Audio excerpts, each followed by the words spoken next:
Fine. Hello, everyone, and welcome. We are here with our premiere episode of Morphs in the Swamp, our Forge in the Dark hack based on the Animorphs book series from the 90s. My name is Valdrianth, and I would first like to start us off by letting you all know that I am streaming from the unseceded territory of the Coast Salish people, including the territories of the Musqueam, Squamish, and if I misspell pronounce this is Sela Utoth. And if I got that wrong, I apologize. But we are on the unceded territories of those peoples, um, and natives' lives matter. That being said, let's go ahead and go around our table. I want everyone to introduce themselves and their characters. Who are you? Who are your characters? What is their purpose in life? I don't know, but also let us know if you could turn into any animal that you want. What would be the first one that you would choose? Starting with to my right, Anna. Yeah, so I'm Anna, known in a lot of places online as Archibald Despani. My pronouns are she, her, hers. Tonight I will be playing Riley. Her pronouns are also she, her, hers. She's band geek, all around nerd, relatively new girl, moved here a year ago. And I would turn into a crow because they're very pretty and they're very smart. And you get to fly, which you can't beat. There, I'm Nick. Pronouns are he, they. I'm playing Tony, who is he, him. He's our resident jock football player.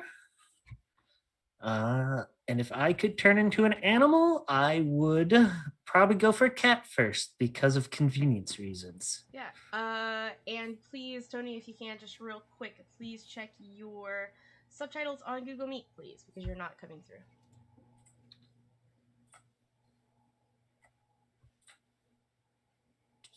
Subtitles. There we go. How's that? There you go. Thank you so much. It randomly Appreciate muted it. itself for some reason. Sorry. It happens, but thank you. Hi everyone, I'm Katie. I'm going to be playing Penelope. We both use she, her pronouns. You can find me on the internet at Katie Face everywhere. That's where I'm best known.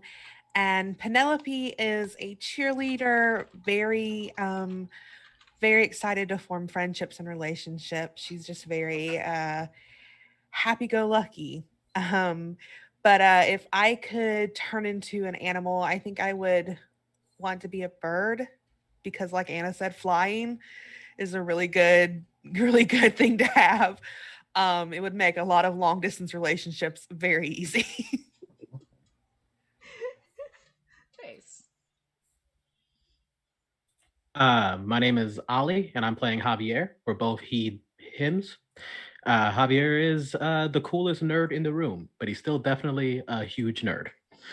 And he's less likely to get involved in things, but darn it, he's going to figure out how to get things done. And I would probably be a wolf because my first legal name means wise wolf, and that seems right. Heck yeah. Hi, I'm Nyx. You can find me all over the internet as Inky Phoenix, she, they pronouns. And I am playing Heather, and she is a very angry lesbian who likes to go hunting on the weekends. Don't make her mad. And if I were going to turn into an animal, I would turn into a cat simply because the luxury of sleeping all day sounds amazing. Unfortunately, if you slept all day according to the rules of this game in this world, you would be a cat forever.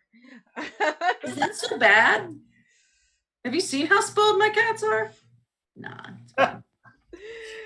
True. Hello, and once again, I am your storyteller, Valdrianth or Rosie Raid. My pronouns are she, they, and what all of the NPCs have various pronouns that will be happening today.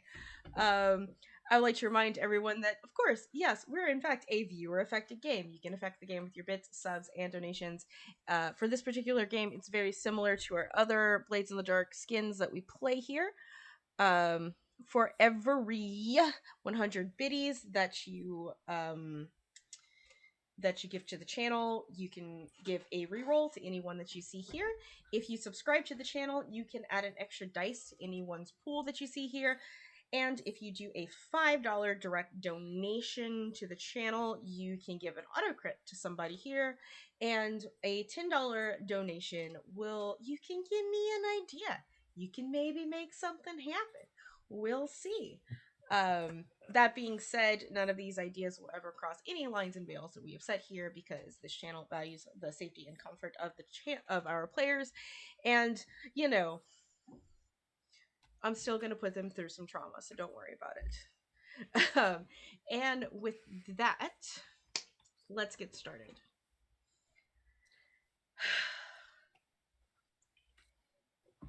It's the fall of 1998, September even. It is a long weekend here in the American South, with no specifics to where in the American South that you are. But you had this Friday off from school. There was a scrimmage at your football field with note of your star football player Demetrius was missing, and because he was missing, y'all didn't do so hot at your football scrimmage. You were all seemingly gathered this evening after the football game, whether you attended or didn't, at the local chain bookstore that happens to have a cafe inside of it. And it is the latest thing that is open to minors that you can legally enter in, which is around 11 p.m. It is probably around 10 o'clock that evening. What are you all doing? Right. What's going on? Introduce your characters and how they look, essentially.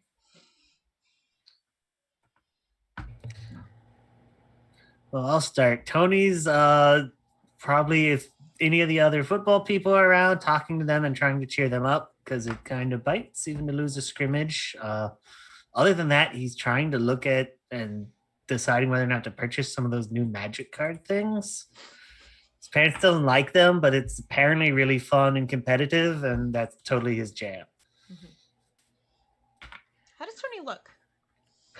He's tall. He's a defensive linebacker, so he's a big guy, about 6'1" or 2", probably about 200 pounds or more. And he's got very, very short, almost buzzed hair. And he's his most notable feature would be he has a scar running around here from a traffic accident when he was younger. I think you see Penelope sitting with the team and the rest of the cheerleaders, because she's definitely feeling that disappointment of losing. Even though it was a scrimmage, it's still really important that they be there for their players. You know, the cheerleaders have to support them and make sure that everything is going good. She's very petite. She's a flyer in the cheerleading squad, so she's the one that gets thrown up into the air. And but she's very muscular in a way, very lean and lithe. And she has this big head of curls, blonde curls, like kinky tight curls, that clearly look. I mean, it's very hard for her to brush down without it becoming even more of a mess. And green eyes that are very sympathetic right now as she listens to the football player sort of complaining, and she's trying her best to be sympathetic, but still trying to be encouraging, because she wants that's the kind of person she is. Heather is sitting, there's like a bar next to the cash register, like the espresso machines on the opposite side. Mm-hmm. And she's sitting at that bar with a fantasy novel. And when he's not busy, she's talking to, there's a guy with really curly hair behind the bar, and she's chit-chatting with him. And then when he's busy, she goes back to her book. She has dark reddish brown hair that is pulled up in a ponytail. Very basic makeup, very much on trend for the time, but definitely bought at the drugstore. She's wearing a flannel over a t-shirt with jeans and combat boots. And she has on you see like a little black choker on her neck with a gold ring on it. Javier is over in one of the two-person tables. He's sitting with a older gentleman, a little bit more scruffy looking, and we're just playing chess together. Javier has shaved sides and a tousled top hair, and his outfit is that old school short sleeve shirt with a long collared shirt underneath. That's kind of his go-to, this looks cool outfit. And he's just having a quiet time with his older friend.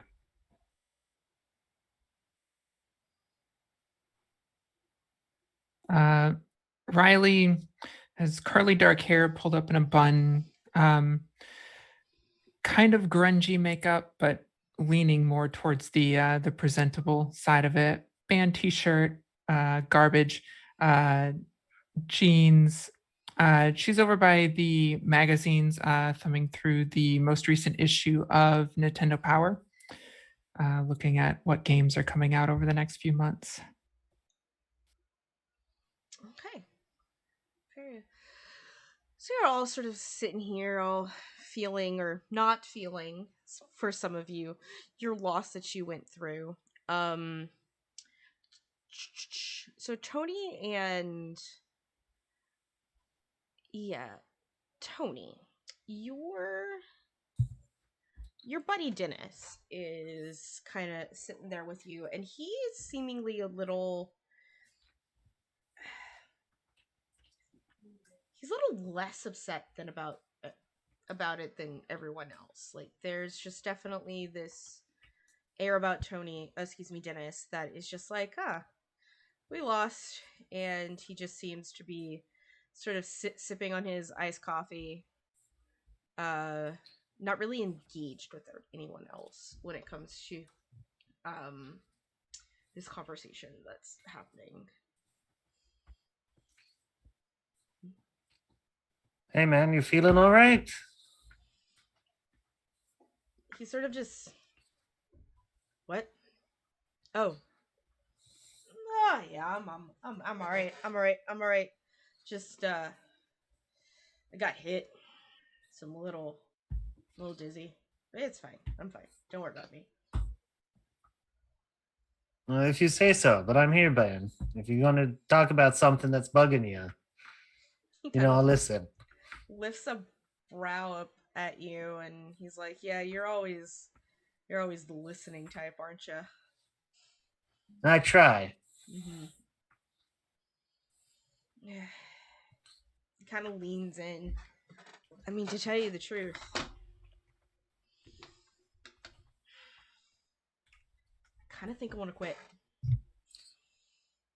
Why? How come? Your parents again? No, I mean, my parents are all gung-ho about me being on the football team. I mean, how else am I going to get into a decent college if I don't do it on a football degree? But I don't quite know if that's the path for me. I feel ya. I mean, we all got our strengths. What are you doing this weekend? I hadn't really decided. There was I guess the bowling place was getting a new machine in. I was gonna check that out. There's like some game with like Marvel characters fighting Street Fighter dudes or something. It sounds weird and crazy. He just kind of like chuckles, and it's like, you were such a nerd, dude. But if you want to actually like do something a little bit more social, I'm going to a barbecue on Sunday, and I just wondering if you wanted to come with me to a barbecue. Sure, man. I mean, when do we ever pass up free food, man? Yeah, I know, exactly. The guys that own like that really rich couple that owns like the Texaco stations is throwing it. Oh. Yeah. They're involved with some sort of like new like youth group or something, and I went to one like a month ago and it was pretty cool. And I don't know, I'm just thinking it was weird being there by myself because I didn't know anyone. So you know, if you want to show, Yeah, we can go Yeah. shoot the shit. Yeah. Well, I'll pick you up at like 2, right? Okay. Cool. Man. 2. Cool, man. Cool. And he like stands up. I think my ride's here. He like pats you on the back and like, I'll call you. And he leaves. All right, man. And as you sort of like see, like as you're watching him like leave, and you see like this car that is sort of pulling up, you all of a sudden like hear like someone like laying on the horn of this car. And if y'all looking towards that way, you'll see that there was a German Shepherd that was kind of like caught in the headlights, and like luckily it's in a parking lot, so nothing happened to the dog, but like the dog is startled, like the people are startled, and you just see like the dog sort of like limp away to like the side of the building. Like he didn't get hit by the car, but is clearly injured somehow. It's like 10 something now. So yeah. A little, yeah. I'm definitely gonna run out there then, because that's around the time where little asshole junior high and high school kids with nothing better to do are gonna go be douches. Okay. Nick's gonna go as well. Yeah. Save the dog. I mean, Heather. Why am I saying I'm your own name? I'll Yeah. It's like an injured dog. You gotta go make sure it's okay. Like, What's the rest of you? Things are definitely like starting to like thin out, and people are like getting into their cars because there's like the announcement on the bookstore that they're closing in like 15 minutes. We have Tony and Heather that seem to be going check on this dog. What about the rest of you? What are y'all doing?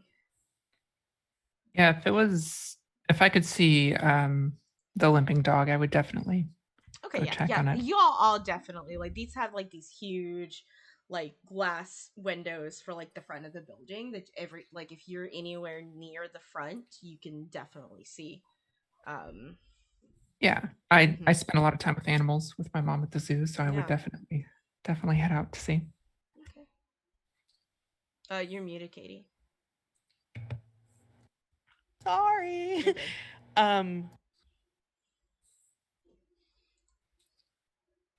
Okay, I'm back. Sorry. Yeah. Everything was going crazy for a minute. It happened.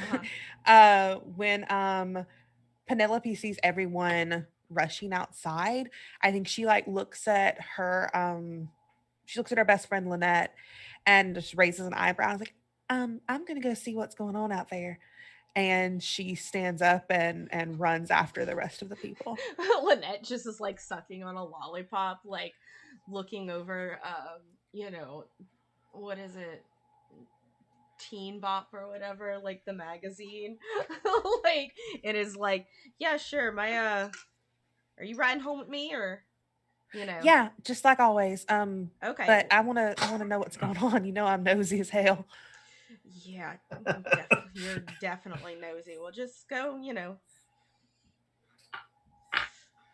I know you for real though. You're not going because of what's going on. Well, of course, I want to see what everybody else is doing. You want to see what Tony's doing, right? I'm not interested in Tony. I've told you that. Okay, well, you say that, but I think you're the one that's interested in Tony as much as you talk about him. I am always about Demetrius. Okay, like that boy is so hot. But anyway, go see about your prom date. Like your future prom date. Like she's just giving you, she is like, this is not the first time that she has done this to you, and not just to Tony. Like she is very set on the idea that cheerleaders date football players. Yeah. I think Penelope is so used to it, she just rolls her eyes and then takes her leave. Yeah. And Javier, what's your spiel here, bud? So after seeing everybody, make a bit of a commotion, get up and get going, I tip over my king and say, "Well, Mr. Javier, Mr. King, you got it again. I can't believe you literally never let me win. Come on, man. And then I kind of help him up. He's a little fidgety. There's a lot of stuff going on, and I stop by the concessions, grab him a little bit more food and some water, leave some money on the counter since the cashier has left, and then I help him out and watch him go as I keep an eye on what's going on with this group of people because I am cautious. Cautious. Okay. And as a reminder, for this particular system, if you guys want to roll something, that is on you. I actually don't prompt rolls here. So whenever you feel the need that you're like, I would like to roll something. Actually, this, if I can interject, yes, thinking about it, I would like to keep probably people like Heather. His family has like 1,000 dogs, so I'd probably let her look at it. But most of the people want to keep away from this dog. Okay. Because a bunch of people trying to bug it is just not going to help. Okay, so you're trying to convince other people to just be like, nah, just leave it alone. Yeah. Heather's got it. She has dogs, like that kind of stuff. Yeah. Okay. Let somebody who actually knows how to handle it. I have a consort, which I think is more kind of just being polite about it. Mm-hmm. And Sway is Not like really... more of a manipulation role, I would say. Mm-hmm. So either one would be fine for me. And these are just fortune rolls, so you're not set off on anything. Yeah. So we will... Oh, it's a 5. A 5. Okay, so that's almost a 1, but it hit my hair tie, so that's good. So that is a partial success. If I remember correctly, from this end of the table of this system. You do get some sort of like, let's see, mixed result, limited partial effect. Okay, so yeah, for the most part, everyone is just sort of like listens and it's like, oh yeah, it's just a dog, whatever. Like, when I say everyone, I mean like the crowd that isn't the lot of you. But there is like sort of one person that seems not so much like he wants to like press with like press on with like, oh yes, I'm going to push you about this, but one of the people, like a football player even, just kind of like looks over and you kind of see him make like this mental note before he just shrugs and sort of walks away to his vehicle, and the parking lot is now starting to really thin out. You even see Lynette kind of walks out and starts to walk to her car. But the rest of you, so we're assuming that Heather, you're the one that approaches this dog that's on the side of the building first, is what we're prompting, what's being prompted. If that works for you. Yeah, no, she comes from a family of dog people. Like, everyone at her house has their own dog. Mm-hmm. So like, her in, because she's genuinely concerned. She likes dogs more than people. Right. Not a lie. Yeah, for sure. What would you like to do? Would you like to how are you approaching this? I mean, she's gonna step out of the door. She's gonna kind of look. Mm-hmm. She looks to see if there's like blood on the concrete or anything like that. No, there's no blood on the concrete, actually. And she's gonna go the direction the dog was, and she see if she can spot it. Yeah, it just sort of had like turned the corner, and as you kind of like come around the corner, you almost like scare it as it like does like that animal thing where it's like scared and it turns around. Hey, buddy. Hey, bud, what you doing? Who's a good boy? Who's a good boy? It's okay. It's okay. I'm gonna try to approach it slowly. Like, come on, buddy. It's okay. His ears, he stays like super low and his ears are flat. And as you're getting closer, you can see the wound on his, poor buddy. like his flank. And I'm going to need you to make some kind of roll of some sort to kind of like identify what's going on here. What do you think you could argue for me? What would be useful? I guess probably maybe sway to convince it to let her to approach it first. Probably a good idea. Okay. Yeah, sure. Go ahead and roll me a sway. Rolling 4, right? How many ticks do you have in sway? None. None. Then you roll 2 and you take the lowest. 1. Stop. So as you're like trying to approach this dog, you just hear, and here is like a very, it's not the right word for it, but there's no other word that can describe it. You just hear a voice in your head that goes, oh, you fucking kidding me? I'm gonna deal with this the rest of my life?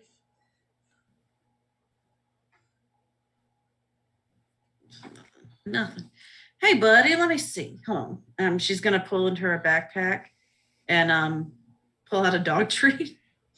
She has one little pocket on her backpack that's literally just dog treats. I'm gonna, at this point, let anyone else try to do something at this point as you're pulling the dog treat out to see what's happening. Can I approach and try to study the wound? Yeah, absolutely. Yeah. I have 1 check marks in study, so that's just 1 dice. Yes. Cool. That's a 5. That's a 5. So with a partial success, you maybe make like a, give like a wide berth to, Heather's trying to coax this dog with treats, and he looks like he's not all about it. You see the wound on his flank. It's cauterized. Like it's almost like something very, very, very hot, and it's like a long gash, but like it's like the fur and the flesh is gone, and it's almost like the wound is like barbecued. Like I think I'm gonna try. Do you guys know what's going on here? This looks like, I don't know. It looks like it almost caught fire. Do you know what could have caused this? I think at some point Penelope has like sidled up close to Riley and like elbows her a little bit, and she's like, "Isn't your mama vet?" She works at the zoo, but she works mostly with birds. I don't know how much help I could be here. I mean, could it be some kind of chemical burn, maybe?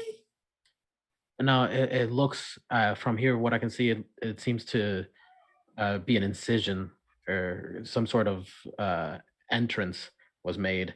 I don't see blood anywhere, so I'm not sure. I don't think it happened here. It seems like it was cauterized almost, so it's not bleeding anywhere. Yeah, I mean, if he was bleeding, that's one, quick way to stop it, especially like if someone doesn't have the stuff to do stitches.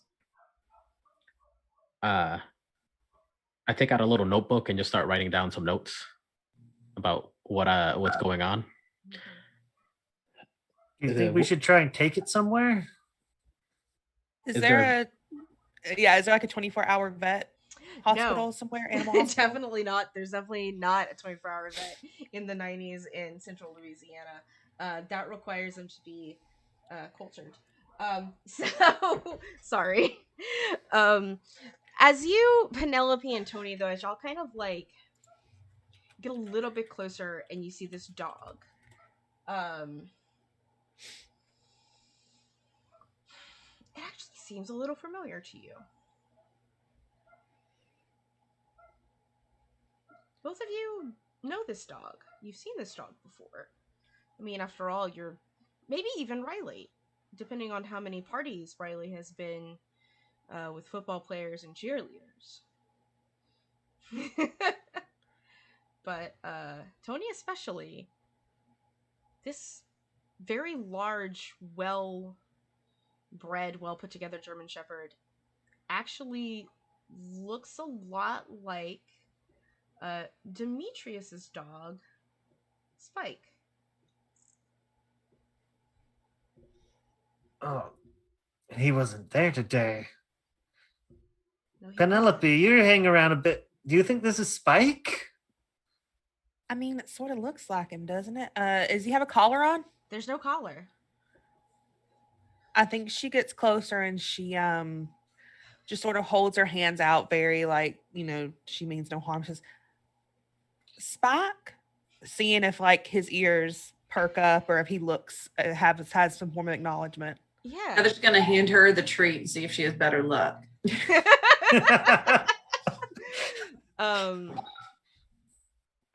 As you say that, Penelope, you again, it doesn't quite, it's not like you're hearing it, it's in your mind, and it's like, oh, Penelope, you've got to get me out of here. She like sort of stands up straight and looks around and it's just like, I think we should take him. I'm riding home with Lynette, but we can take him to my you house. hear like very suddenly, like you hear the word no in your head, and you hear, and at the same time you say no, like you hear that in your head. And I will say that like all 5 of you hear this no, but the dog also like stands at attention and like barks. Y'all, this is some weird shit. We definitely should take him somewhere though. He needs to be taken care of. Heather, don't you have like a ton of dogs? Yeah, I mean, me, my brothers, my dad, we've all each got one. So do you have room for one more? Well, I mean, yeah, once I get home, I take Stormy out the kennel. She sleeps with me, so we can put him there. Oh God. Penelope like looks around at the group and then back at Heather and is like, that's probably for the best. Did you drive here? Oh yeah. I mean, we can, if worst comes to worst, as long as y'all duck down so the police don't see you, I'm sure I can fit everyone in the truck bed. Funny you should say that, Heather. Because as you say, as long as the police don't see y'all all kind of see at the corner of your eyes, like you're from the other side of the building where the street is at, you see those blue and red lights of a cop car, and it's pulling into the parking lot. And 2 officers get out. One is one male, one female officer. The male one is going inside to talk to like one of the employees of the store, and the female officer sort of approaches whoever has not turned the corner to the side of the building. So whoever's still kind of in the front. So maybe like Riley, and maybe even I would assume maybe Riley. Is anybody else still kind of like more in the front than in the corner? Javier? Cool. So, Yeah, I'm looking around more than anything. yeah, she's gonna approach the 2 of you and she's like, evening kids, how are you doing today? Evening, officer. How's your night Okay. going? She didn't really approach you because you're next to the dog. So she's like with Riley and Javier. Sorry, Heather. Is she butch? A little bit, but she doesn't see you yet. She doesn't actually see you yet.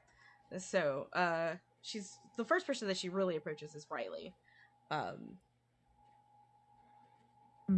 Doing okay. How are you? Oh, well, there is a bit of a I don't know if you heard the ruckus, but there was a bit of a thing at the baseball stadium. And do you mind if we just ask you a few questions? Sure. And just straight up goes, have you seen a dog? Can I interrupt before she answers? Yeah, we saw a dog nearly get hit by a car and run off, and I pointed off in a different direction. Roll something for that too. Can I roll command to tell her to go somewhere else? Ooh, yes, do it. Ooh. That's 2 dice. Yes. 9?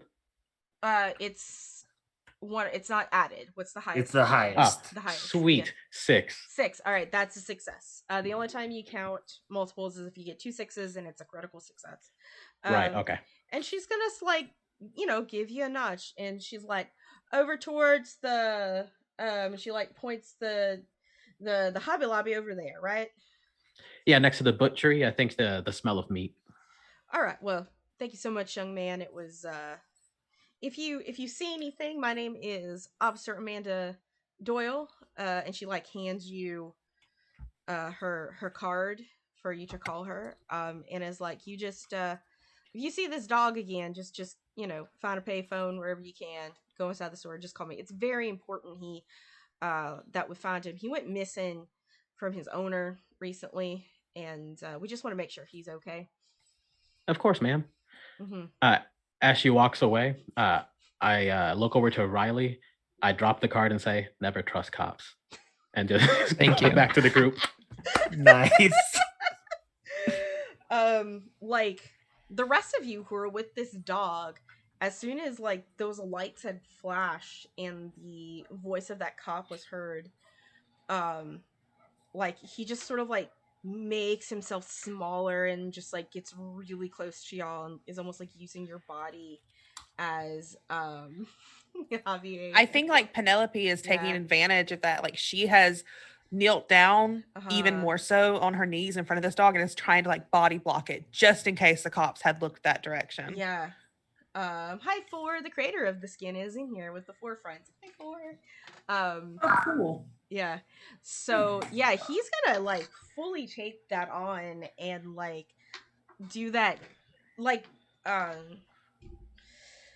German Shepherds don't do this, but like Golden Retrievers will do it sometimes, where they just do that full on dog lean like into you.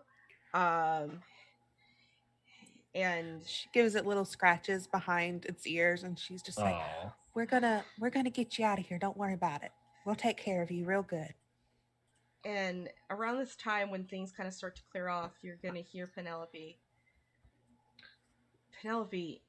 it's not Spike. It's hard to explain, but it's me, Demetrius. I need your help.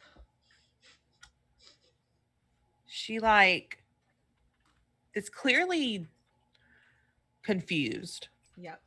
And she has her hands like on either side behind the dog's ears where she was giving him little scritches. And she's just like, are you talking to me? Yeah, it's called Thought Speak. It's a mental link. I can direct it to multiple people, but I'm kind of only doing it to you. I need to get a really good sniff of everyone else before I can trust them, but I can trust you. I can trust you, but I need to get back to the field house. Oh, okay, then that's where we'll take you. Okay. By the way, y'all just fucking see Penelope talking to this dog. Like, and you don't see or hear anything. Like, Honey, you need to be careful or they're going to bring you up to the loony bin where my mama is, okay? No, I know this sounds crazy, but I think I'll explain it better in the car, but I think we need to take Spike here back to the field house. Is that possible? Yeah, I mean, Why? Like I said, I'll explain it in the car.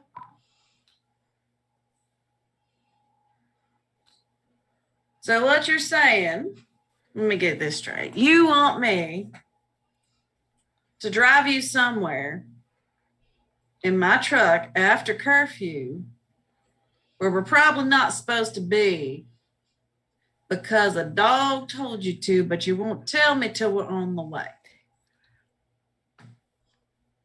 Well, honestly, are you going to believe anything I say when we're on the way?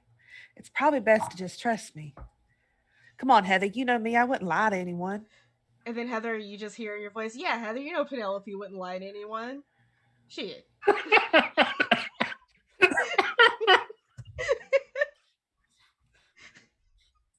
I mean, honestly, I don't really know any of y'all too well. So, I mean, what's in it for me if I help out on this? I'll pay for your gas. Okay. What a hard it's nut to crack. It's the 90s. It's $1. It's $1 for a gallon of gas in 1998. I miss those days, y'all. I miss those. I miss those days. While all this is happening, I want to continually keep writing notes about all of these people in my notebook. Just like, okay, dog talker. Just scribbling down nonsense. Who's and around this time you're going to all of you hear, this is Dimitri. I'll explain on the way. Like I said, we'll explain on the way. Okay, I'm gonna need gas, and you're buying me a drink after this. Like a Mountain Okay. Dew or something. I think she wants something a little stronger, but I can cover it. Alrighty. The team has hookups. It's fine. None of that namby-pamby-natty light shit either. She looks at Tony. She's like, okay, well, as long as you're doing it, because I don't have my fake ID anymore. My parents found out about it. We go to my bar, you'll be fine. Where I hang out, I know the owner. Well, let's get this dog loaded up. And you want to bring your truck over here, Heather? Mm-hmm. Alrighty. Now y'all can't laugh because she's a real piece of work, all right? Penelope just like nods. I think she steps out of the alleyway and like, I assume Lynette's at her car by now. Yeah, Lynette is like waiting. She's just like looking at her watch. She's got like this 1996 Camry and it's just like, what is taking so long? Penelope. I found another way home. I got to take care of some stuff with my study group. But don't worry about me. I'll make sure that I get home all right. You're in a study group with Tony? Amongst others. Okay, I gotcha. I'll see you at school. It's not like that, Lynette. Yeah, sure, it's not, honey. I got you. I'll see you at school. Call me and let me know how it goes, okay? And call me. All right. Okay. You're gonna be sorely disappointed. And she just like does like this little snicker as she gets inside of her car, like totally just like, sure, okay. And she is actually, other than like if y'all had cars here, is the last car in the parking lot that doesn't belong to y'all. So who does have cars here? Yeah, Riley's got one, and Heather's got one. Okay. Yep. I got skates in my backpack. Oh, nice. If anybody doesn't want to ride in the back of the truck, you're welcome to ride with me. Yeah, I can fit 2 in with me. I don't feel safe. Penelope, you want to go with her in the car? Yeah, I'll ride with Heather. That way you can make sure Dimitri, I guess, is okay. Just, yeah, you hear in your voice, your heads all again. It's like, I don't think it's a good idea to split up, actually. I'd like all of you to be in one vehicle if you don't mind. Well, shotgun. My car can probably fit everyone inside of it, so we don't get pulled over. Okay. Can it fit the 5 back? of us plus the dog. Yeah, and I'll lead everyone over, and I'll open up the back of my station wagon and pull up the rear-facing party seat. Nice. Y'all seriously want me to leave Glory here in the parking lot? It'll be fine. What's going to happen in the parking lot of a bookstore and a craft store? Mm-hmm. Fine. I'll still pay you for Riley, gas. what did those cops want? don't worry about gas, but definitely still buying me a drink. Mhm. We were looking for the dog, and it was really weird. I haven't seen cops look for dogs that determinedly before. Heather, you know somewhere you can dump the car that's not here then? Because they're probably going to come back when they don't find it. And your truck kind of stands out. I mean, There doesn't seem like any reason for that. She works here. It's very likely that her car would stay here overnight if she has a ride with friends. I think as long as it's her car that stays here, that Yeah. makes a logistical I mean, sense. security knows it's here sometimes late, especially if we have stocking to do. Okay. Mhm. I I guess. think I realized just I, for one, think this is a great idea. Let's load up and head out, and I guess let Dimitri here tell us what's going on. All right, so y'all all pile in to this station wagon. Come on. in the parking lot of this bookstore, and Come on. as I like to call this NPC, Dog Mitri gets into the back of the station wagon, and is like vibing back there, and like definitely panting, and is like, band girl, do you got any water on you? I'm like really fucking thirsty, man. There might be some in my backpack. I What don't kind of music you playing in this thing? I don't have thumbs. I can't really get into your backpack. Did somebody give him some water? Say as I'm trying to pull out. Yeah. I open up my backpack and I take out a half-drinking water bottle. He Heather Pass it pulls a down. dog bowl off. She literally has a bunch of like half her like she has school books, a busted ass fantasy novel, a couple of random shotgun shells, and a dog and like dog stuff. I imagine like when Leash. everyone was getting into like Riley's car, you just like kind of made to make sure all of like your windows were up and everything was locked, and you're like, oh look, a dog bowl, and you like grabbed it from the bed of your truck. He is all into that, and he's like, oh, thank you so much. And despite the fact he is lapping up water like crazy, like his voice doesn't like stutter like he would when he's lapping, because it's all in your heads. And he Yeah, finishes. someone sent drugs into the coffee or something. Yeah. Like for real. No, it's not drugs. Everyone. it sounds like him. Yeah. The reason I'm a dog is because I got powers from aliens that turned me into a dog to fight other aliens. And my sister and I thought we had found their hideout, and they definitely got her, which is why we need to go to the field house to get the weapon that gives people the ability to turn into animals that turn to fight the bad aliens. I take it back. Maybe drugs are involved, Heather. But let's go. We're already in the car. We're already moving. I swear to sweet baby Jesus, it's not drugs. Dimitri, that's your name, right? Yeah, star quarterback of the St. Menard Eagles. Yeah, that's me. Yeah, cool. So I am just so fucking impressed. You should be. So okay, I'm gonna ignore most of that. There was a cop looking for you. Normally, cops in this area don't really look for lost animals. That's a different department. Why? Because the cops got aliens in their head, man. Are you saying the whole police force is this alien? I mean, not like people that. No, not the whole force. I don't think so. But the one that was there, she definitely had. Okay. And he like shakes off like to try and like get his bearings straight, and he goes, "I'm about to lore dump y'all."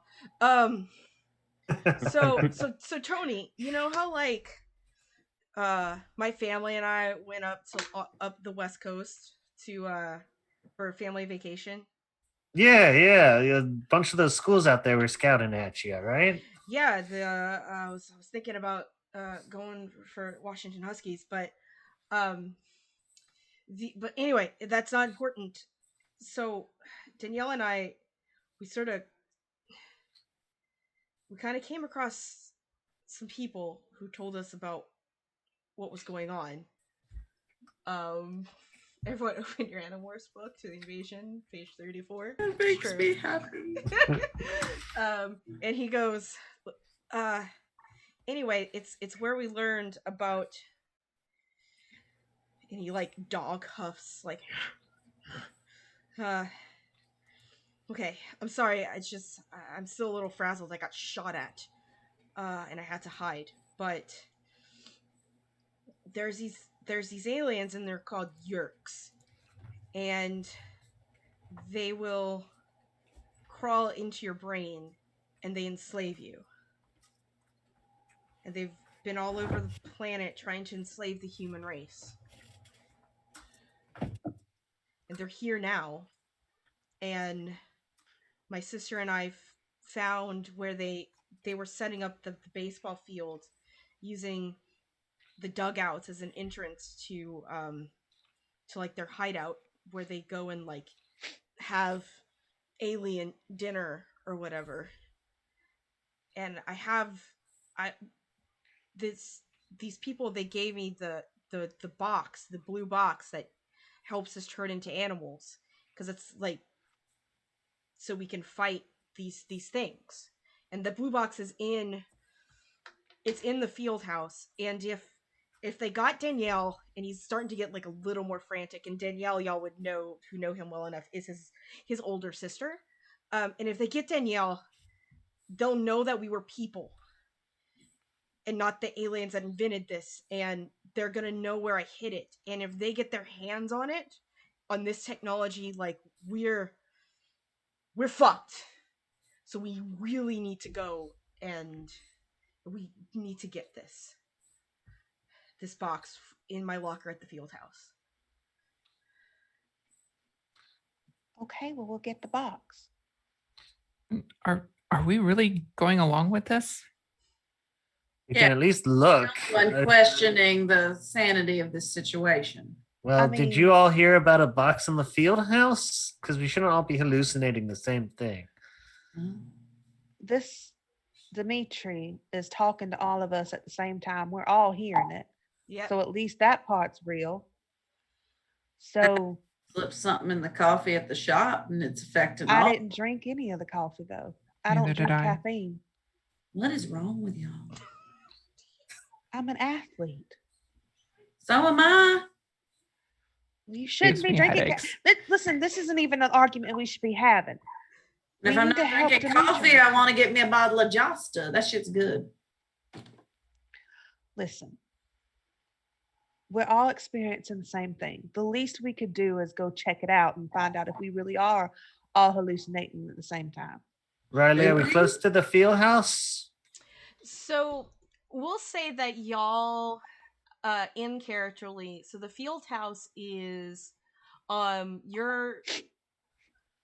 is about a 10 to 15 minute drive from the bookstore. Like the school that y'all go to is actually attached to the Catholic diocese. And it'll take y'all about 15 minutes to get there.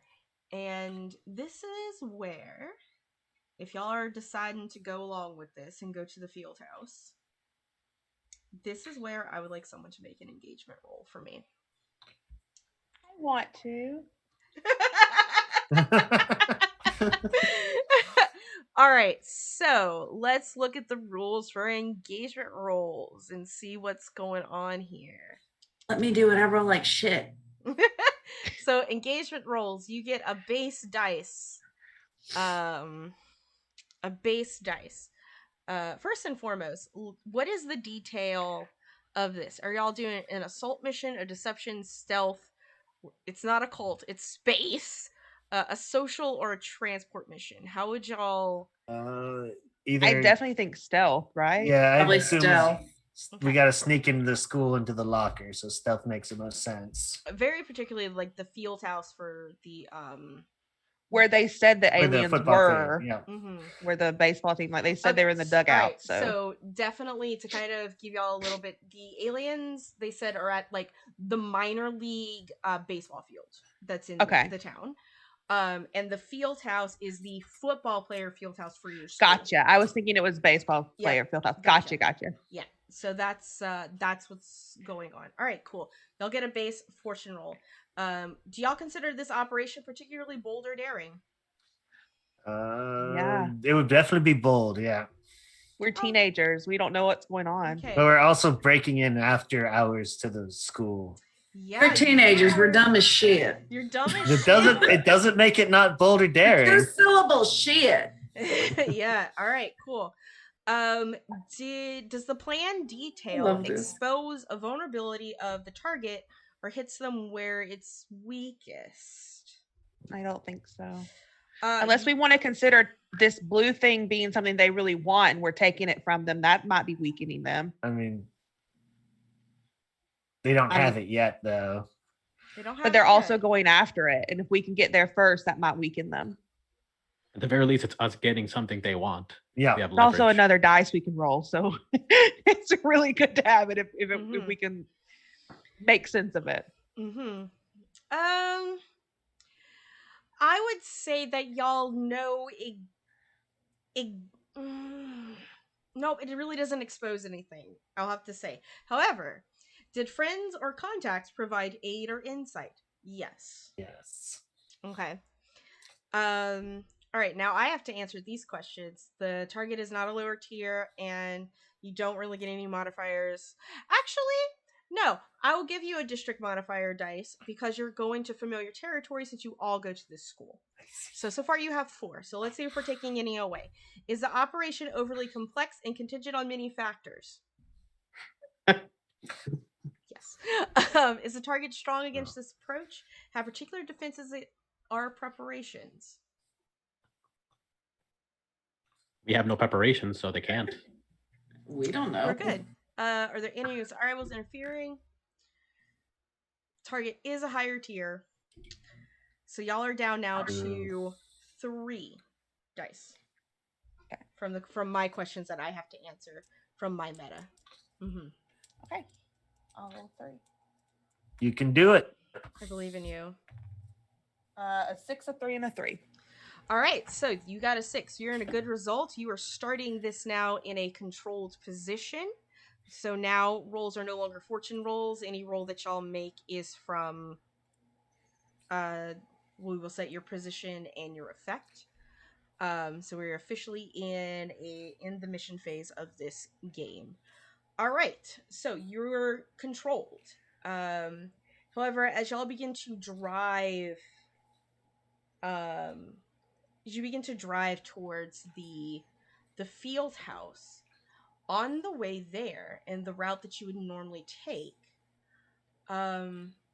is also towards the baseball field, and you actually see what looks like to be a police blockade. Ooh.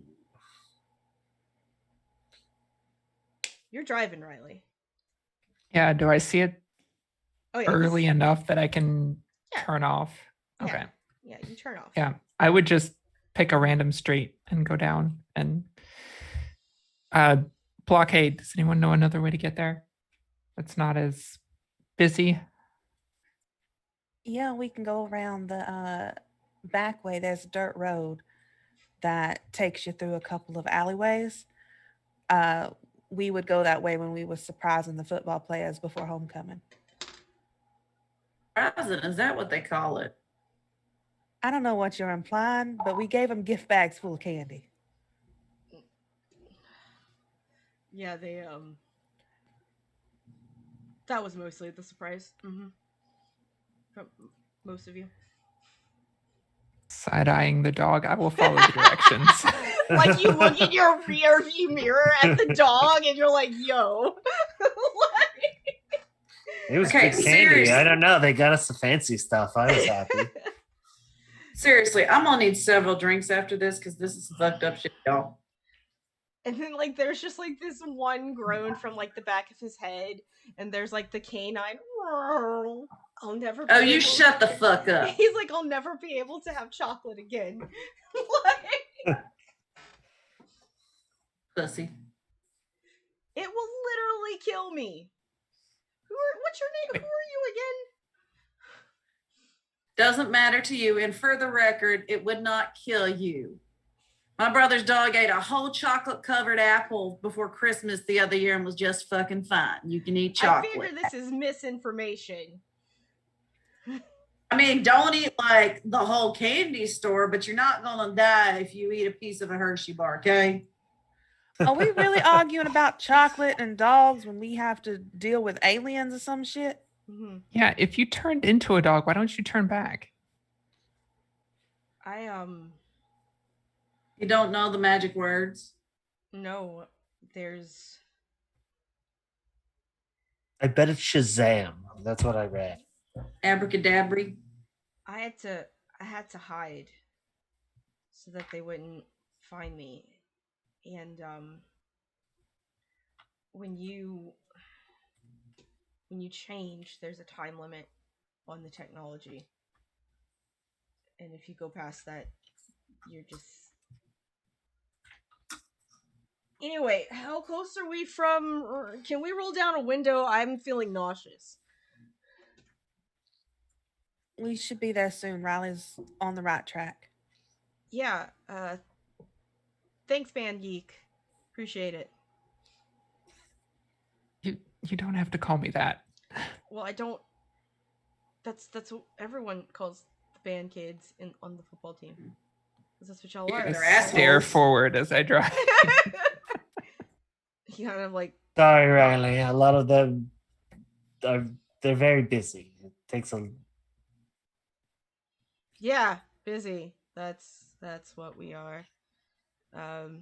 As y'all sort of start to approach the football field, you will notice that there is all of the lights on the field are on, which is not particularly weird, because y'all did just sort of have a game, but it's still pretty late even to like for even like the cleaners to be there, right? Like the game ended like 2 hours ago. And you know, the volunteers are pretty efficient when it comes to cleaning the field. So to have the amount of cars that are there is a little weird. Do they look like cop cars of any kind? There's a... You know what? You have to make me a roll. Okay. Mm-hmm. And I think if there's enough light to see, I'm going to turn off the headlights as we Gotcha. come up. I got a 4. Okay, a 4. So you're still in a controlled position. You're having a standard effect. Let me look at my cheat sheet again. I'm blind, so y'all have to forgive me sometimes because it takes me a while to read. Entanglements. 4 is a partial success. There we go. Position. Blah blah blah.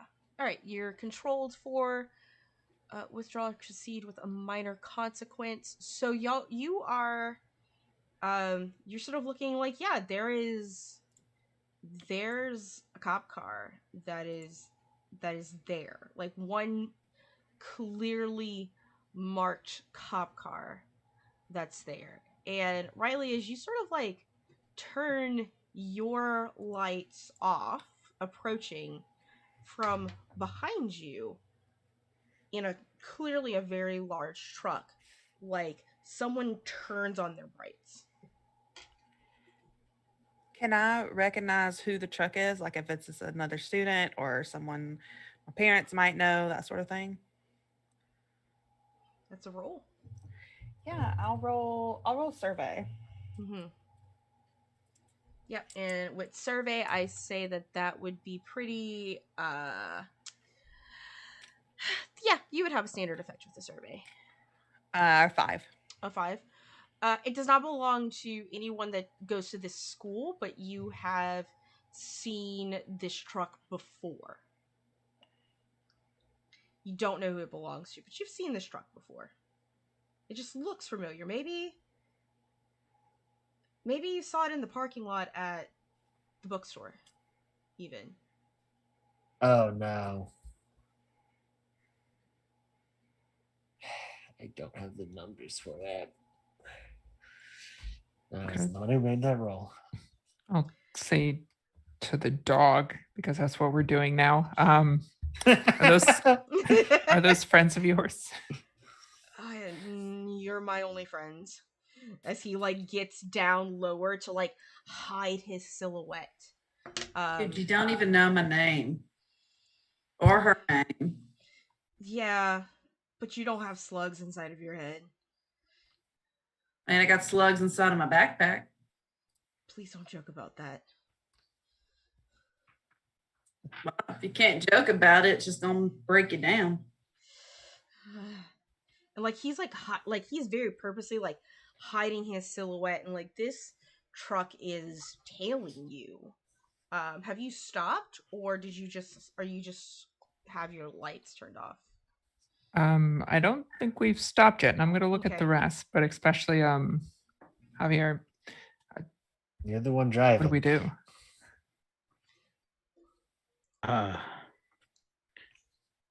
We need to find a spot that we can maybe stop and see if this car continues past us or not. But we also can't be in view of these cop cars. There's one in the parking lot. And can you take us around back to the band parking? It's secluded. There's usually no one there. Yeah, I can do that. I'll just keep driving like we're just passing through. I take out of my bag a blanket and I tell him to get the dog underneath this. Don't let anyone see him. Yeah, Okay, they're still gonna wonder why we're at the school. Why don't someone jump out, run to the building like you're trying to get something, yoink on the door, find it locked, and you jump back in the car so that's not just suspicious we're cruising the car through. is honking now from behind y'all as y'all are talking. Penelope says, "Forget this," and she gets out of the car and she's going to step back to the car behind them, like standing in the lights, and go over to the driver's side window. Just straight up, I'd like Okay. to remind you the car is still moving. Oh, Yeah. we're still moving? Yeah. I thought we had stopped. No. No. Car is still moving. So, Everyone is very impressed with your tuck and roll. so if you would Listen. like to just put that I will back. roll that back because Okay. I thought we had parked Yeah, and it's like okay. to look at the cars. Heather's gonna stick her arm out the window and flip them off. Will you stop doing that? We're trying not to draw attention. Yeah, right. What, they're being an asshole. Yeah, so you have Javier that gave you like an example of like going somewhere, and you do know like your way to like where the band kids would hang out. This truck seems a little relentless. Are you gonna try and lose them?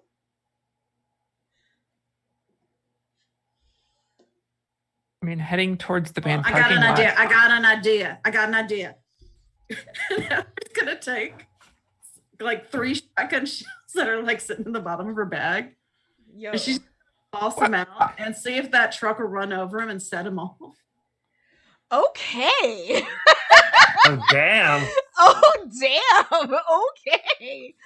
Oh, rebel bitches. Like Like me, high no- school me never would have done shit like that. No chill. That's a roll, my friend. But if you want to do that, like, What am I rolling? What what are you rolling? You need to let me know what you're rolling. And Yeah. I'll let you know. Skirmish. Really sure. I will say that with skirmish, I would give you a limited effect, and if you wanted to do wreck, it would be a great effect. Let's try wreck. You're gonna try wreck, okay? No points in wreck. You have I'm gonna no try points in it. wreck. I will like to I have a point point. out. I do have a point in skirmish. I do have a point. You can still run skirmish. It's just the effect will be different. I would also like to the point. So far, we have been given some gifts. And you actually already have 2 pluses, Nyx. I have 2. You have 2. Everyone has. I know my rolls. darling Vile Plume Gloom gave me 1. Yeah. That's And we detail. had He an actually earlier expired with my one NPC. from Humaloo.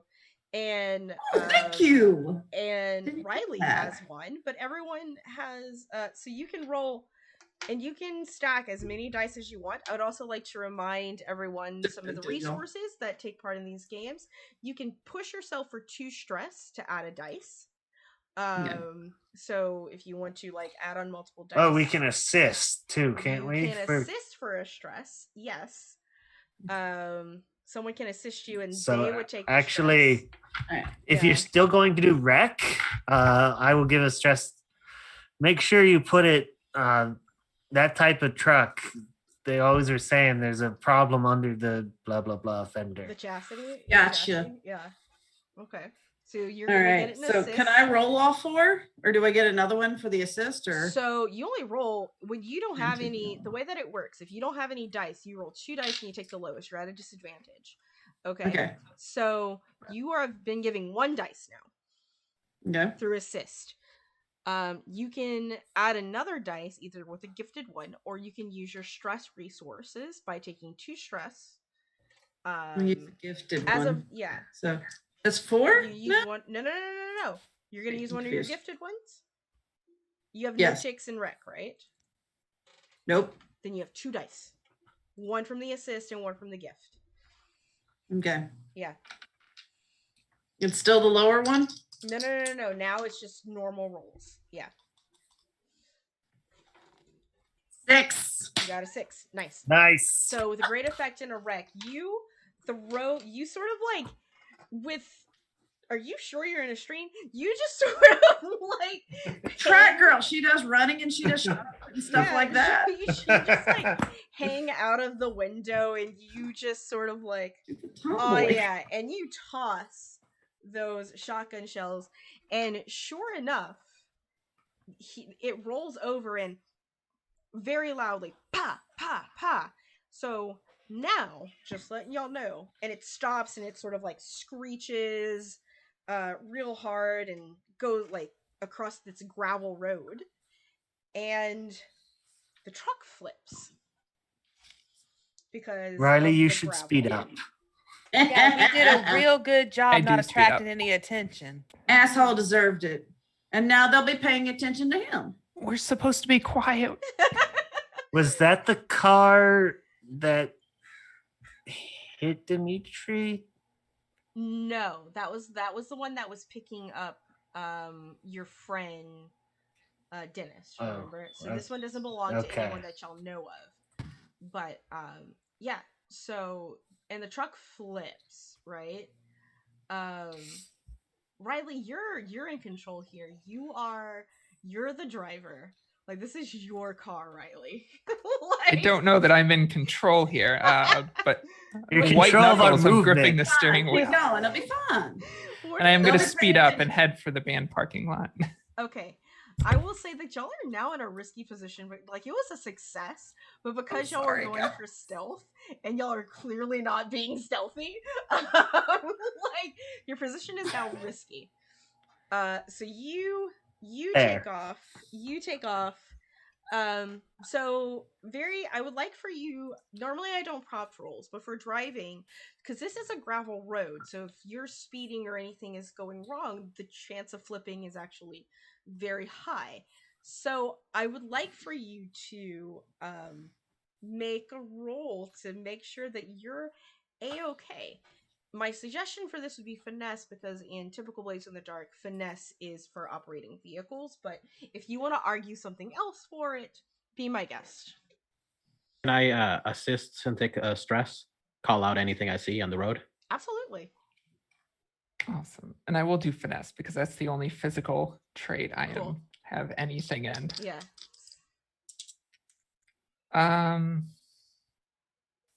Yeah, I think I'm going to save the gifted one. I'm just going to roll 2. That's a 6 and a 1. A 6 and a 1. Good yes. thing you had a point in it. Yeah, Yeah. good thing. And this is a standard effect, so you are Good, and thank you, Vile Plume, for that gift to Anna for another reroll. Perfect. So yeah, luckily enough, you have a 6. You're still in a risky position because of like all of the noises, but you're able to like stay in control of your vehicle on this dirt road. You pull up and sort of like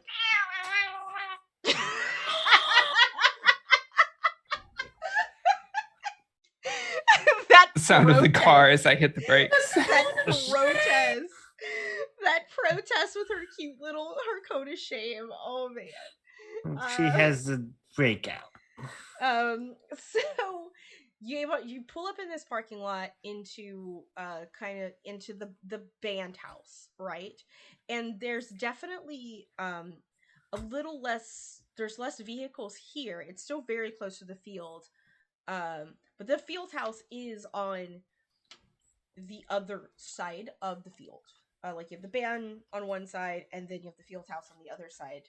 But you're there, and now that y'all are closer, you actually see like some of the lights coming from the football field is actually almost like spotlights, kind of looking around for something. That's weird. Mm-hmm. What do y'all want to do? Are the spotlights looking at the field explicitly? Yeah, you can't, because of like the building and like the stadium seats. Y'all have a very nice stadium seats. They're not like college level, but for a high school, they're pretty good. A lot of money gets funneled into your school because you're like the Catholic high school, and not just the Catholic high school, like the only private school in the town, right? High school, that is. So like there's money, so you can't like see over like the stadium, like the benches themselves or the buildings themselves, but you see like in the sky, it seems very like spotlight, like people are looking for things. Would we have to go past those in order to get to the field house itself? You could go around it, but y'all are like, yeah, you can go around it. Can I take a pocket knife out of my backpack and remove Riley's license plate? Yeah, absolutely. What are you doing? We just flipped someone else's truck. Just keep this in your bag, in case. I mean, what they're gonna think? How are they gonna know we did it? Like, well, just in case they're looking for anything, they're not gonna know exactly whose vehicle it is. It's better safe than sorry. Also, why the hell did you do that? I was just that is a good question. I was just trying to blow one of their tires. I didn't think I was gonna flip the damn thing. All right. Well, we should probably get going then. Mm-hmm. You don't. The question. You know. Fucking awesome. It was pretty awesome. No, but I love it. Javier is less fun than me. Right. D, is the back door, is that backside door to the stadium still busted? It's to the dog. Oh, okay, sorry. He's gonna sort of like pop out from underneath the blanket, like, huh? Like very Scooby-Doo-ish. Oh no, you're a meddling kid. That dog and meddling kids. Anyway, so, yeah. So he's gonna be like, the one your guy used to come through when he brought you whatever the hell that was. Yeah, you got. I wasn't there today, so I don't know. You would know more than I would, man. Like you were there. You went to the game, right? Like you were there, right? Yeah, but I don't tend to use the weird exits that I've seen you using. I mean, we could try it. We could try that way. Yeah, we could try. Okay, it's gonna be this way. I'm going to try a hunt roll to lead us towards where one of the service doors are that at least at one point didn't have an alarm on it.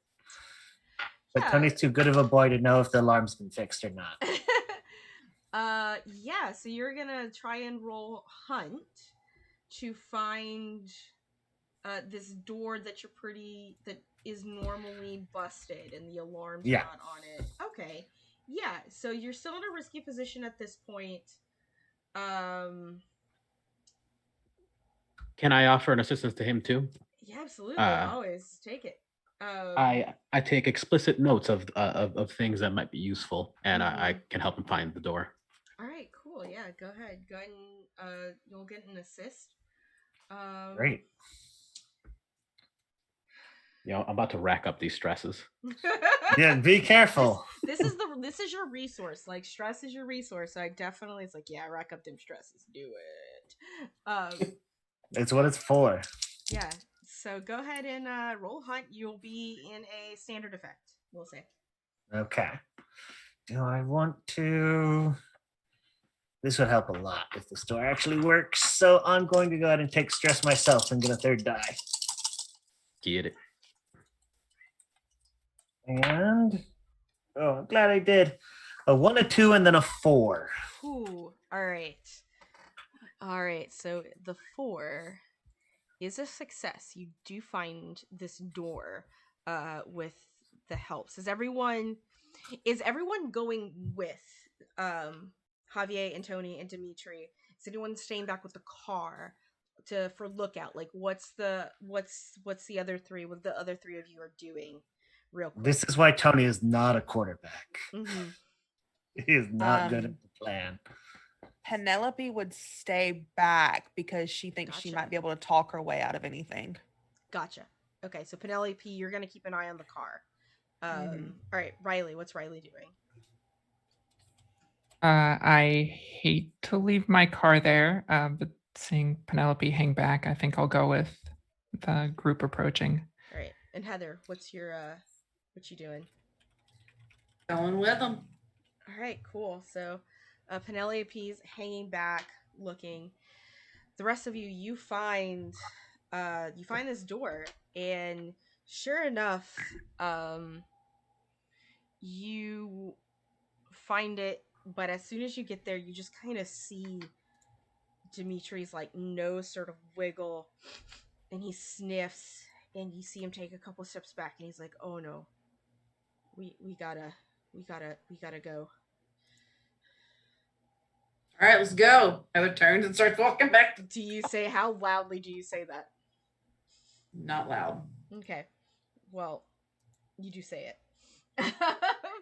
And you sort of see from like this door is more of, it's not so much the door going into a building, it's sort of like the door on like a sort of like a steel fence. You know how like in some, like there's like the advertisement billboards that are on the sides of the field, and this is like the door to kind of get through there. You see something sort of cool, like appear above these like these billboards, these like made of plywood, and at first you sort of see what just looks like these rows of like almost like stegosaurus spikes, but kind of curved like scythe blades. And you see its like neck sort of ring up very Loch Ness monster-ish, and you look up and there's like this creature that's very reptilian like, but with like this this beak almost. It's very birdy, and it after kind of like hearing some voices and some footsteps, it's looking around, and it sort of turns, and it's like and it speaks this gurgle sound that you can't understand. It's a mix of like English and alien growling languages, and it's gonna leap over the fence. Just fucking leap from where it's standing over the fence, and it's coming after y'all. What do you do? Nope. I am taking off for the car. Okay. Possibly fucking can, which is pretty fast. Like, Okay. it's state track meet or some shit. She's like, no. She's gone. Don't turn around, she's gone. Yeah. Jay, I cannot speak tonight. It's okay. Can you two and the Dimitri get in there? I grab a rock and throw it at the thing's head and then run in a different direction. All right, so we have, I like this. You have you have Heather like, fuck this shit, and is like going, and then you have Tony who is going to throw a rock. Yeah, let's do this. Throw a rock. What do you want to roll for this? I'd love to roll wreck, but it's really more of a skirmish thing. I'm just trying to get Okay, its attention Yeah. more than I am. Okay, yeah. You'll have a standard effect if you hit this guy. So go ahead and roll your skirmish. I'm going to save the stress for now because I probably will need it later. Because this is a really dumb idea. Uh-huh. I'm going to take that reroll. You're That gonna I- take a reroll. All right. Yeah, that was a 2, and I don't want that right I now. need y'all to fail so bad. Okay, a 4, I'll take more than a 2. Yeah. So it's a minor consequence on this success. So you do succeed. You definitely succeed in in distracting it, and you have 2 things that are still, or 3 people that are still, 1 and 2 running, but you clearly and yeah, it's gonna go after you, and the minor consequence is that it's very, very fast, and it's just going to, like, as it's like leaping towards you, it's going to sort of like come out to like almost like grapple and catch you by your leg. That gotta be Do fun. you resist? Yes, I'm going to resist this. All right. Are you going to use a insight, body, or resolve resist? Body. I'm just Okay. gonna try and barrel through. I'm a big All guy. right, go ahead and roll a resistance roll for me, please. You're still All right, resting. I get 2 dice though, because I got 2 little different X's in body. Mhm. A 1 and a 4. All right, so Not great. so still not great, but not awful. With a 4, so you take 4 minus 6, so you take the 2 stress from this resistance, right? Yep. And you feel like its claws sort of like like it just misses your flesh, but it catches onto your sock and like pulls, and it pulls like your sock and your sneaker just like clear off, and you trip. Before we get back to that, we'll go real quick to Javier and Riley and Dimitri. And Dimitri is like, "You heard the man, let's go!" Kind of like zipping kind of like through this between the signs past the door. What about the 2 of you? What are you doing? We're going inside the school now. Inside the football field, on the way to the field house. Mm-hmm. Okay. Yeah, heart pounding in my throat. I'm gonna run after the dog because Yeah. what is my life now? Would there happen to be any other sport equipment, maybe lacrosse sticks nearby, or would that be in the field house? Make a roll. To look for something, Okay. Yeah. The only thing I have any points in is study. Would that be acceptable? Yeah, make a study roll. Absolutely make a study roll. Hell yeah. Yeah. That's a 5. Yeah, a 5. You do. There is there's a shovel. I picked that up. Spade And shovel. then and then I'm chasing after Riley. Cool. And Riley, you see, like, as soon as you like sort of get in, like on the other side of the field, there's like a group of people and another one of these creatures, but their attention is not quite on y'all yet, because they saw like this this creature like leap over and like go chasing after something, so their attention is sort of in that direction. So it kind of gives y'all the advantage if y'all wanted to like weave your way through like underneath the stadium seats, right? To and that's where Demetrius is going as well, to sort of go around and make your ways around to the field house. And the 2 of you, when you get, or the 3 of you technically, when you get there, there are 2 humans standing guard. Just 2 people like standing guard at the door of the field house. Dimitri stops and he kind of like growls. It doesn't seem y'all been noticed yet. No. Did any of the people look familiar that we passed by? It's another Or roll, these? my bud. I hate Yeah. rolling in this game. It's always bad. All right. You can do it.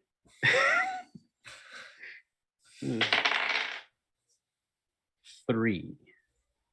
With a 3? You Fair got a enough. reroll hanging around, I think. You I definitely do? have a reroll. Yeah, you do. You do have a reroll. Yeah. I mean, Someone you gave don't got to me a- use it. Mm-hmm. I'm gonna save that for what I'm about to do right now. Next. Okay. So let me talk about your result with that 3, though. Okay. Perfect. You are such in a panic that not only do you not see anyone, like especially the way that y'all are sort of going, like you're not. You do notice that they're all adults, like at the very least. But there you have almost like a weird like comedic moment where you're kind of looking and you have like the shovel in your hand and you're trying to navigate through like the steel beams, and when you turn you just like have that moment where you have your head just hits one of these steel beams. Do you want to do you want to resist any stress for that? I'm already down 2, so how do I do that? How do I resist? So a things? resistance roll is you if you don't resist, you take 6 stress. If you want to resist, what you do is you roll your if you see on like your character sheets that I made for you, you see how like there are these gray boxes, and you have insight, body, and resolve, right? Yeah. I would probably say if you want to resist, this is probably a body resistance. But in those gray boxes, that is your resistance roll in those checks. So if you have any in body, like in finesse, prowl, and skirmish, like it's 1 through 4, and you would roll a dice for that. Yep. And whatever you roll, you subtract it by 6. And you. So like I had rolled a 4, so I took 2 stress earlier. Yeah. Okay. I guess I'm a roll some finesse and try to swerve. It's not so much finesse. It's whatever in the gray. So like if you have multiple in your body, so if you have finesse, prowl, and skirmish, you roll 1 for finesse, 1 for prowl, 1 for skirmish. Okay. So if you have 1 in finesse, that's 1. Do you have any other gray boxes ticked in? I'm gonna look real quick at your sheet. No, I do not. I am not physically don't capable. Have any in body, actually, from the looks of it. I'm a brain boy. You're a brain boy. So what this is you roll. You're at disadvantage, so you can roll 2d6, and you would take the lower. The lower. That being said, you have resources. You can push yourself. Pushing yourself does take 2 stress automatically. You can push yourself, but you get the extra dice. You can take a devil's bargain. Oh yeah.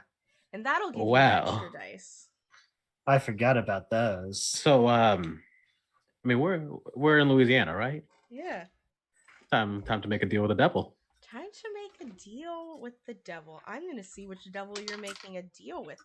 So as you sort of like turn to, and you're going to like probably even, there's a possibility, these things are huge. Like these steel beams are huge and you could really hurt yourself. There is, there's like you just see at the corner of your eyes, there's like this little blue butterfly or moth of some sort, like that seems to be like shining, and it's like you get this sense of, I can help you, but I can't protect anyone else. Do you take the deal?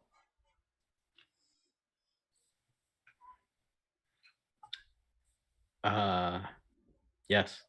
All right, you take the deal. So now you have one dice to your name. 1 dice. Yep, you have Sweet. 1 dice on this resistance. Yep. Better than no dice. It's definitely better than no dice. And again, you have some rerolls, and you don't have an added dice yet, but go ahead and roll your dice. 3. right, you take 3 stress, and you have a level 1 harm. Oh no. Yeah, you have a level 1 harm. You have a gash. It's a flesh wound, we'll call it. You have a flesh wound across your temple. Okay. Because of this delay, Riley and Dimitri have definitely gotten there first, and you have these 2 humans that are there. Riley, what are you doing? Do I recognize them? No, you definitely don't recognize them. These are people that you have no idea who they are. They're just 2 adults in plain clothes. And they're blocking the door. Would I know of any other way into the field house? Is this the only door in, or There's windows. You know that there's windows.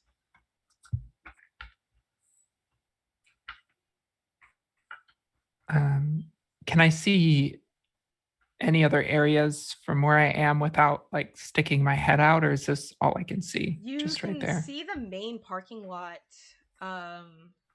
You can see the main parking lot from where you're at for the school and the school. And there's a lot of cars. Like again, remember there's just like more cars than normal. And you're starting to get this feeling somebody's here looking for something. Javier starts to kind of catch up. A little blood coming off his temple. I'll turn and look at him, and my face just goes a little white seeing that. And then I'll just motion towards the field house. The people standing guard, they're not able to see us from where we're standing, right? Not yet. No, they haven't spotted you. Are they facing away? They're facing towards, not so like away, like you're kind of coming at them from like velociraptors from the side. Gotcha. Like velociraptors, always. Yeah. Especially on this channel.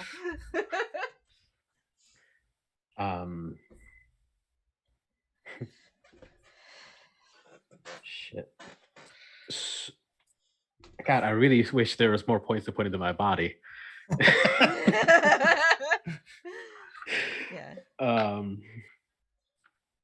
Can I run up and just smack one in the head with my shovel? Fuck yeah, let's do it. Hell All right. yeah. Do it, bud. Let's I already got way later, else I'd help you with that. But All right. I think it's a moment before I realize what's even going on. You're like, wait, Javier. I'm gonna run past Riley and I'm not gonna yell, but I'm gonna tell her to go around the other side to the window and get inside. And then I'm just gonna hit him. I got a 6. You got a 6. All right. You are, and I was gonna say you're so risky at a great effect.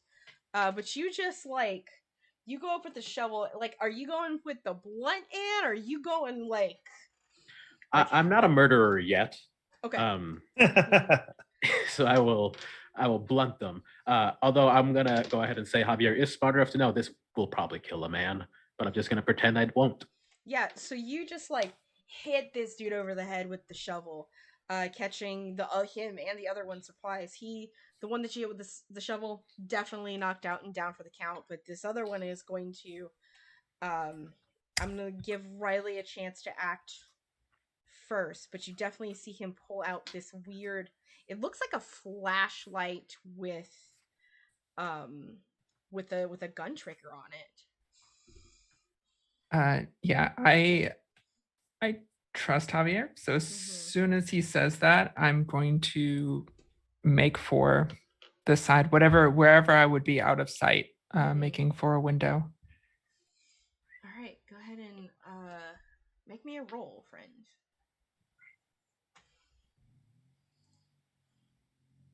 What do you want to do to do this?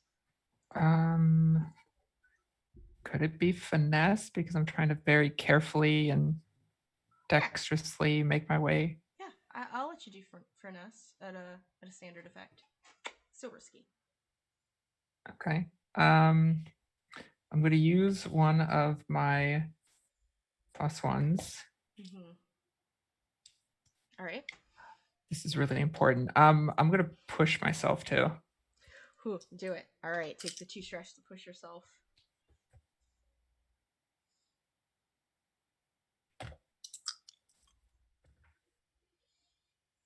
2 6s and a 1. That's Nice. critical success. Yeah. Which will push out of your risky position and back into a controlled position, I'll say. But you're like, the window is open. Like, there is an open window. And you just are able to like get past it and sort of like hove yourself into the field house, and you hear in your mind, you're just like, the one with my name on it left 16. It's like 16, 8, 18. Like the combination lock is given to you by Dimitri. And what's going to happen is, like, Dimitri is not going to climb up this, but he is going to go and help Javier.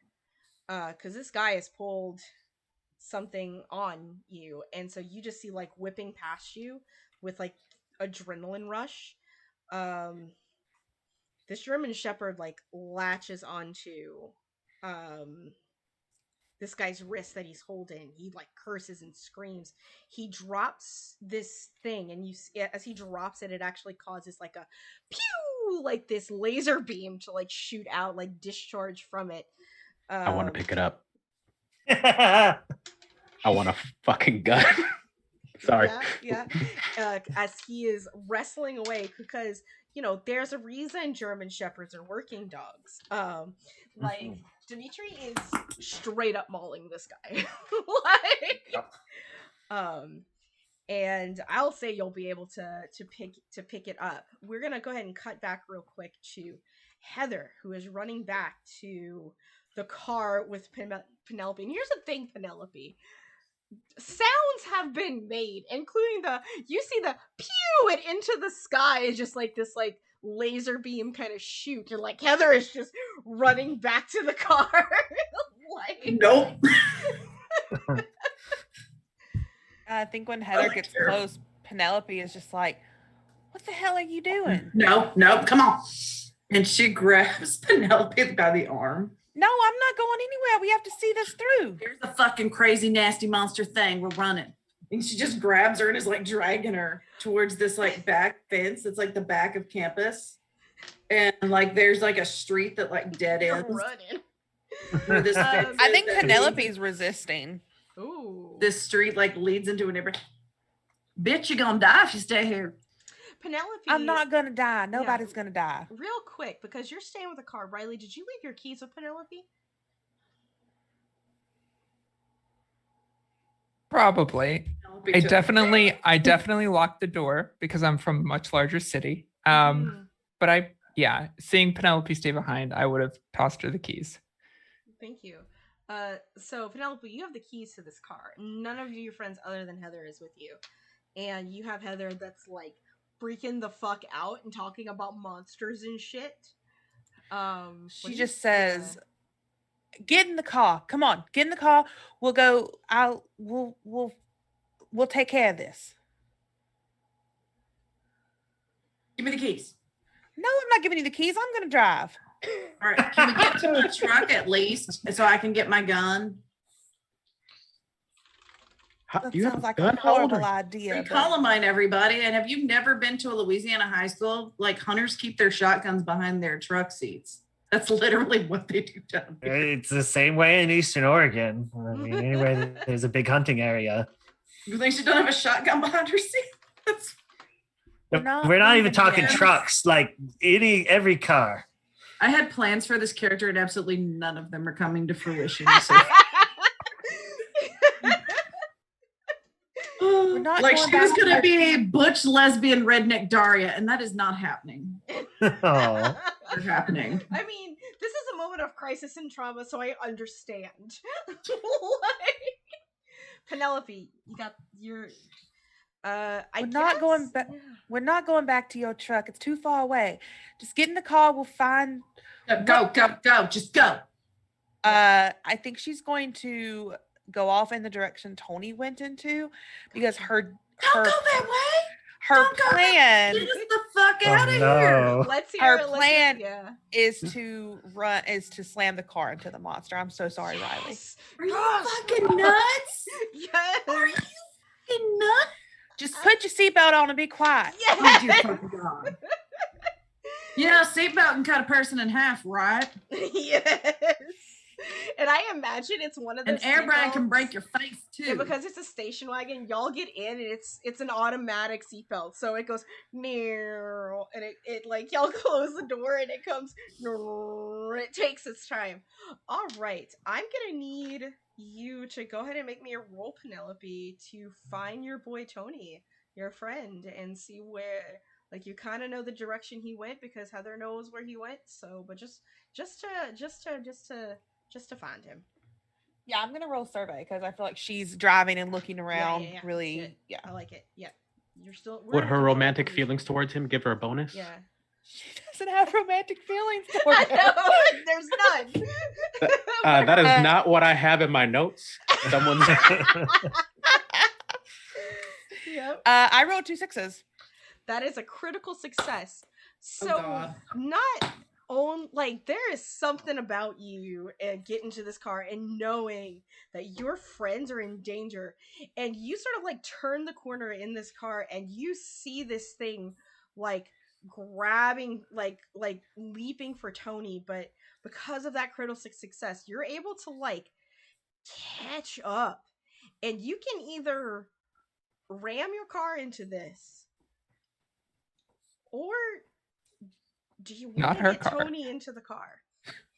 Oh, I'm Or, ramming. excuse me, I'm ramming the Riley's car. Yeah. That was the first thought she had. Uh-huh. She's like, oh my God, my dad is gonna kill me. He's gonna have to pay to get someone's car fixed, and I'm gonna have to explain this. Mhm. But she's ramming the car. Good. Just I'm not the only sorry, crazy one. Good. Your reaction, Anna, is amazing. Clearing that. I love it. Into using Riley's car to ram into. For those of you who know the canon, this is a Hork-Bajir. To ram into this Hork-Bajir. What are you rolling to ram this? Wreck, which I have nothing in. Yeah. So I'm going to push myself. Do it. Push yourself for 1. Yep. And actually, I assume I see the giant fucking car coming. Oh yeah, you hear the screeches and probably. So even Heather I'm going to just go ahead and screaming. take a stress to try and be like, oh, wait. I'm going to smash this thing and try and help position it. I'm Okay. going to play bait for a You're second. gonna play bait? I like it. Go ahead. I'm here for it. Let's do it. 5 and a 4. Yeah. So you succeed. And you can, like, as you're just like, oh fuck, oh shit. Like, I don't know if Penelope's the cursing type, but I imagine Heather is. And you see Tony and he is in trouble, so you just gun it and you clip this thing in its knees. Like, that's how tall it is. You clip it. It busts the headlights. It, like, despite its size, it's more lithe than it looks. Like, it's not a very dense creature. But your headlight, or Riley's headlight, gets busted and the grill gets kind of pushed into the car. But you clip this thing in its knees and it just like flips over the top of the car and like lands behind the station wagon. And Is the wagon still drivable? yes, absolutely, the wagon is still drivable. That 5, yeah. She yells out the window, Tony, get in the car. He will get in the car. And I think This thing's too dangerous for to stay around with. for a moment, she contemplates backing up and hitting it again. But instead, she's going to like, yeah, she's like, oh, I don't want to mess this up anymore. And she's going to, like turn a hard corner, and she's going to head back toward the direction that Dimitri, Riley, and Javier went with the car. Yes, absolutely. I'm here for this. All right, we'll get to Riley. This is very bad for the car's tires. Yes, very bad for the car's highway. Riley, you were inside the field house and you were given directions to the locker and the combination. As blissfully aware of what's happening to my car. Blissfully unaware. Yep. Okay. I am going to find the locker and trying to keep my hands steady, do the combination that I was given. Yeah. You know what? You're like, nobody's in here. You're fine. You hear the scuffle outside, but as far as like you're concerned, you're fine. And you're able to like, his backpack is in there, and that is the only thing that's in there. Is the backpack, and I'm assuming you just grab it, right? Yeah, grab it. I'll quickly Yeah. look inside and then zip it back up You if look it looks. Are you looking inside? You look inside, like you open it, and there is a cube about this big, glowing blue, staring back at you. This must be what he wanted. And I'm gonna zip it back up, and I guess I'm heading. Are you Yeah, going out the door or the window? That's what I was wondering. I'm shit in a fight. Yeah, I'm going to go back out the window. You're gonna go back out the window. Yeah, we'll say that you're going back out the window, no problem. You see your head well, first of all, your headlights were turned off originally, but you're actually in the lights of the car, like seeing your car like a little busted up, like driving towards you. And even with Dimitri and Javier, Dimitri just sort of like stops mauling lights as y'all hear the car coming. Javier, you have grabbed onto the to this flashlight gun, right? Is it intuitive? Is there just a trigger? It's a As far trigger, as I yeah. can tell? It's a trigger. Yeah. Can I do something? What do you want to do? Well, I want to put my shirt up so they can't quite see my face, Mm-hmm. and then I want to shoot them in their ankles. Like the guy that's just withering in pain from the dog fight? Yeah. Yeah, go ahead. Oh. Yeah. I walk up, point blank, so I can't miss, and say, "Sorry about this," and then pop, pop, and then I leave. Yeah, roll for me. You gotta roll. Like. All right. Dang. So what do I have to roll here? And It's what do you want to roll? again, all I have, the only thing other than command, tune, and sway that I have points into is study. So unless I can say that I've been studying which points in the body will really keep a person down, that's the best I got. It's not a good argument. Usually Cool. for guns, hunt would work, finesse would work, prowl would work, or skirmish would even work. But study at point blank. It is point blank, though. Is there any benefits to that? I will dig into some Blades of the Dark lore, and I will say that this is what's called a fine weapon. So because this is a fine weapon, we will say that it'll give you an extra dice. Sweet biz. Well, I'm going to take 2 stress to bump it up to 2 dice then. Do it. And also, this is a stressful in time. I have not shot a man before, but tonight's the night. Tonight's the night. 6 and a 4, so 6. 6 and a 4. As you like hit point blank, the first beat, like when you first shoot it, like his first ankle, it clears it off flesh and bone. Oh, I didn't mean to do that. Clears it off flesh and bone. And I mean, like, you can want to shoot the second ankle if you want, but after seeing, I'm gonna leave it at that. He is like, he's got one arm like mauled by the German Shepherd, and like his other ankle is just falling, and he is crying and withering in bloody pain. And you see Riley and Dimitri running to the car, like the back of it is just open. The dog jumps in. I'm assuming, Riley, you find a way to jump in. Oh, yeah, if I heard that gun, I would be looking back in horror at Javier just before I jump in. Yeah, you guys just see, like, because the car's headlights, just this dark silhouette of me with my shirt up, just capping a man in his ankles ruthlessly. Yeah. And Javier just goes, huh, and walks away. y'all all get into this car. Stone cold. You can hear the sirens like getting louder, like clearly attention has been brought. Penelope, you are driving Riley's car. Y'all need to get to somewhere safe. Yeah, she is going to go to start heading toward her house because they live in a gated community. Okay.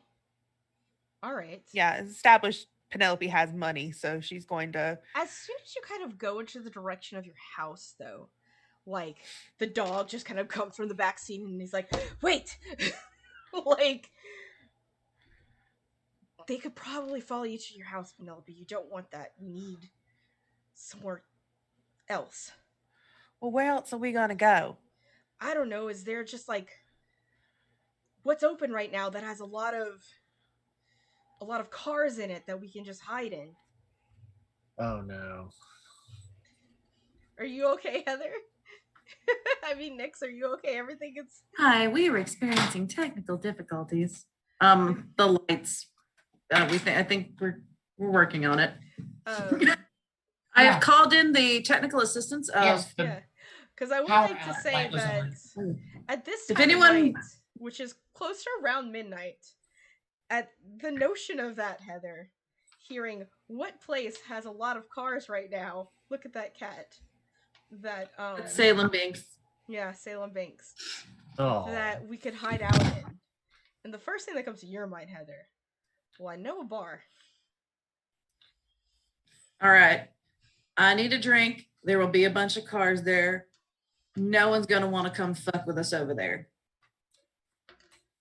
Okay, well, where do I go? All right. Go 3 red lights and you're gonna take a right.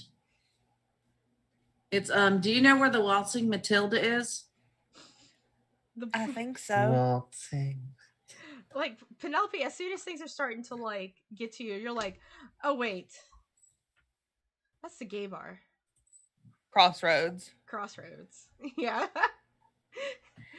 And Yeah, it's like, she sort of nods and she like floors it as fast as she can go. She's still stopping at the red lights because oh yeah. she is like scared of Yeah. getting pulled over, but she's going as fast as like the speed limit will allow.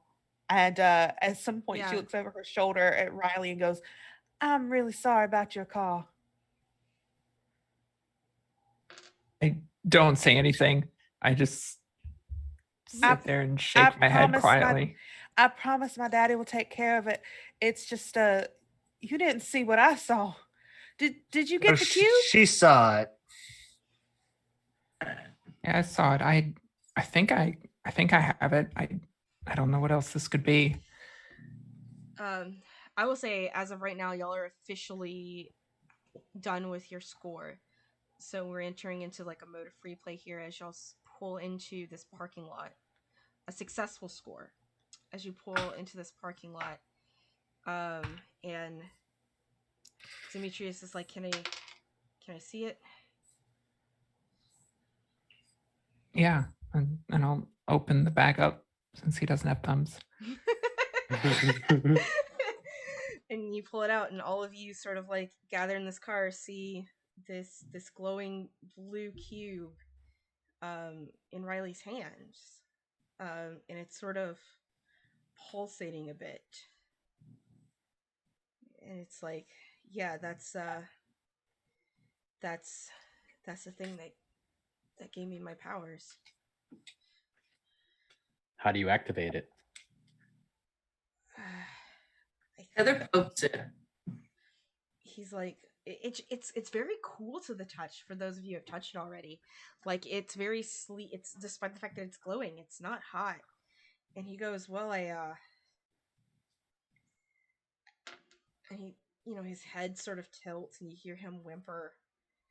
And Javi, you sort of kind of like notice, sort of like on the windshield behind him, you see that moth again for like a split second before he like perks his head up, and he's like, I think this will work.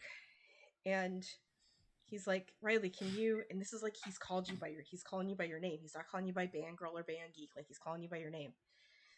He's like, Riley, can you hold it up for me? Sure, in the bag, or do you want me to actually hold it? Like hold it up, like in your hands. Like he wants you to touch one side of it. Okay, yeah. So I will Yeah. very hesitantly pull it out of the bag and hold it. And he's gonna put like his paw like on top of it like a good boy. And he's like, Oh. he's like, okay. Everyone touch a side. Wait, what is this going to do to us? You're gonna get the ability to turn into animals. Dimitri, what if we don't want that? This is a lot bigger than us. He's like, yeah, it is. But you can't trust anyone. But who's in this car? They could be anyone. Your family, your friends, the police, our teachers. And this lets us transform into any animal? Yeah, as long as you have to touch it first and get its DNA, but yeah. Okay. So, yeah, Places your hands. Yeah, I think Penelope reluctantly places her hand on it. And like you see the dog like close his eyes like he's trying to concentrate like people. oh. And He thinks he's people. You should just boy. And the thing sort of like pulsates again. And it gets a little bit brighter and a little bit brighter, and that coolness. And you know how like when something is so cold that it almost kind of burns? That feeling you feel like against your palms and your fingertips, and that brightness fades. And the cube itself, the blue even fades to this into black, almost as if it's like lost energy or power. But he kind of like takes his paw off and he's like, I think that worked. We shall all sit in the parking lot of this gay bar. We should.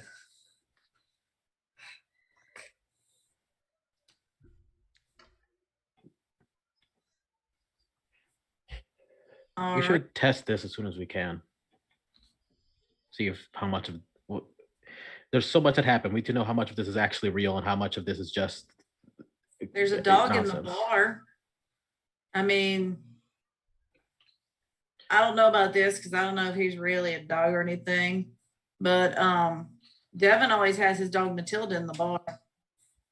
Well, we don't really need a dog. We just need an animal. And I pulled out my hand to somebody. You're batshit crazy. I like it. All right. Are we straight up gonna acquire a person? Let's swap forms. Let's trade bods. Be a golden doodle, okay? No, I got vetoed. Oh God.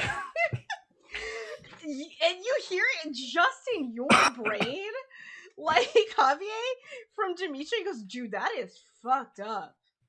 Like, at this point, you guys have noticed. Go get the dog inside. At this point, you guys have noticed two things with Javier. Normally, he's kind of skittish, but when he decides to do something, he's strange and focused.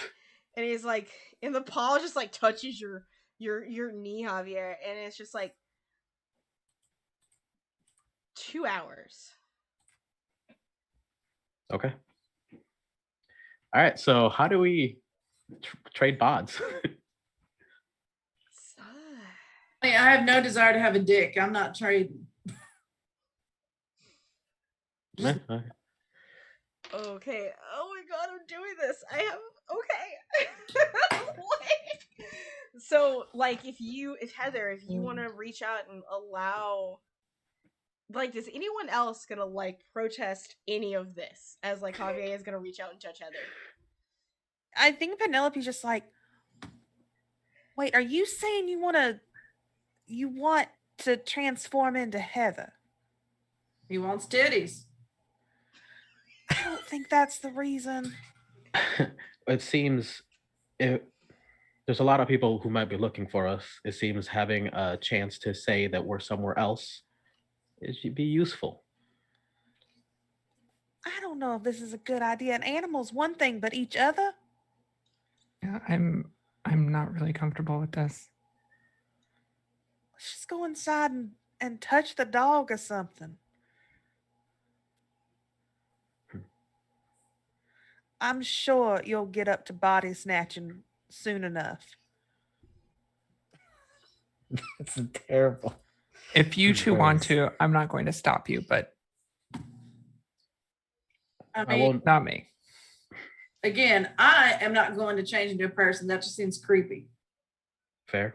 Personally, Okay. I like my body the way it is. I'm going to collect the DNA, but not transform.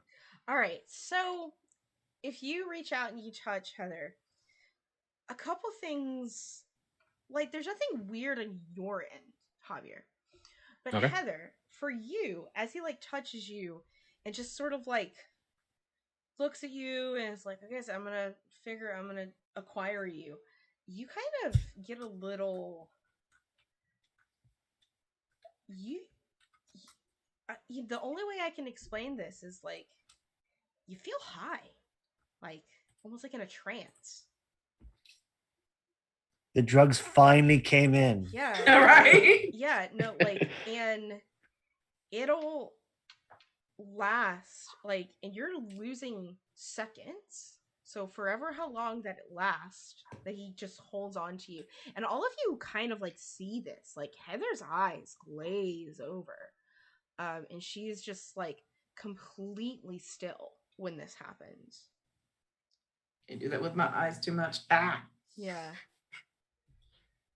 And Javier, when you pull away, it takes like, it takes Heather, it takes you about 10 seconds before you're like, you're out of it. And the thing is that like, as far as you're concerned, it hasn't happened. Nothing's happened yet.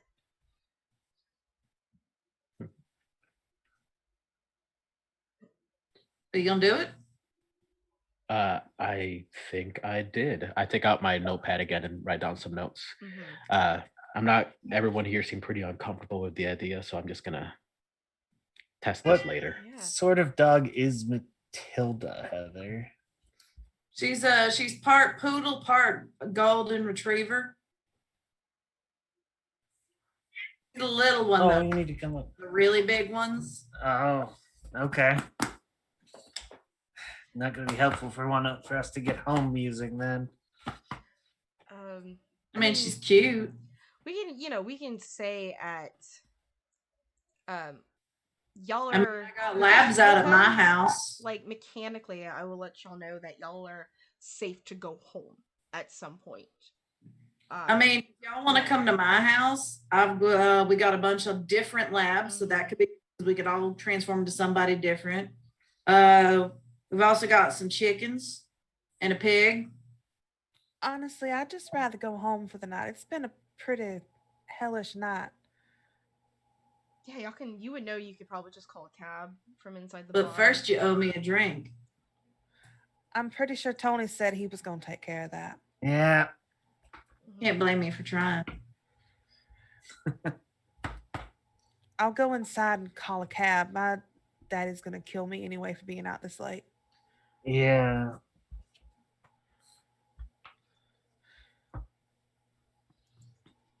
I'm going to go inside and hang out.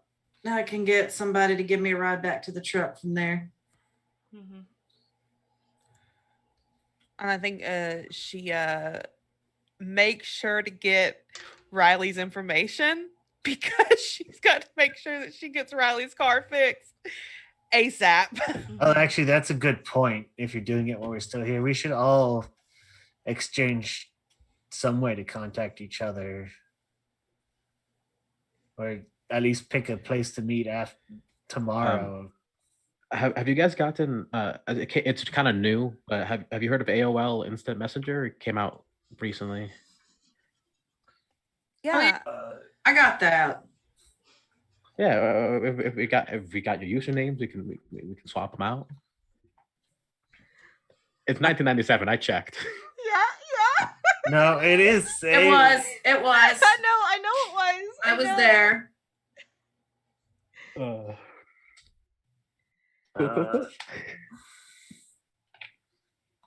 I guess that'll work. Hopefully my parents will let me use the computer later. My username's Dopey Lopey. I love that you had that ready. Like right now, I need to know what everyone's AIM usernames are, please.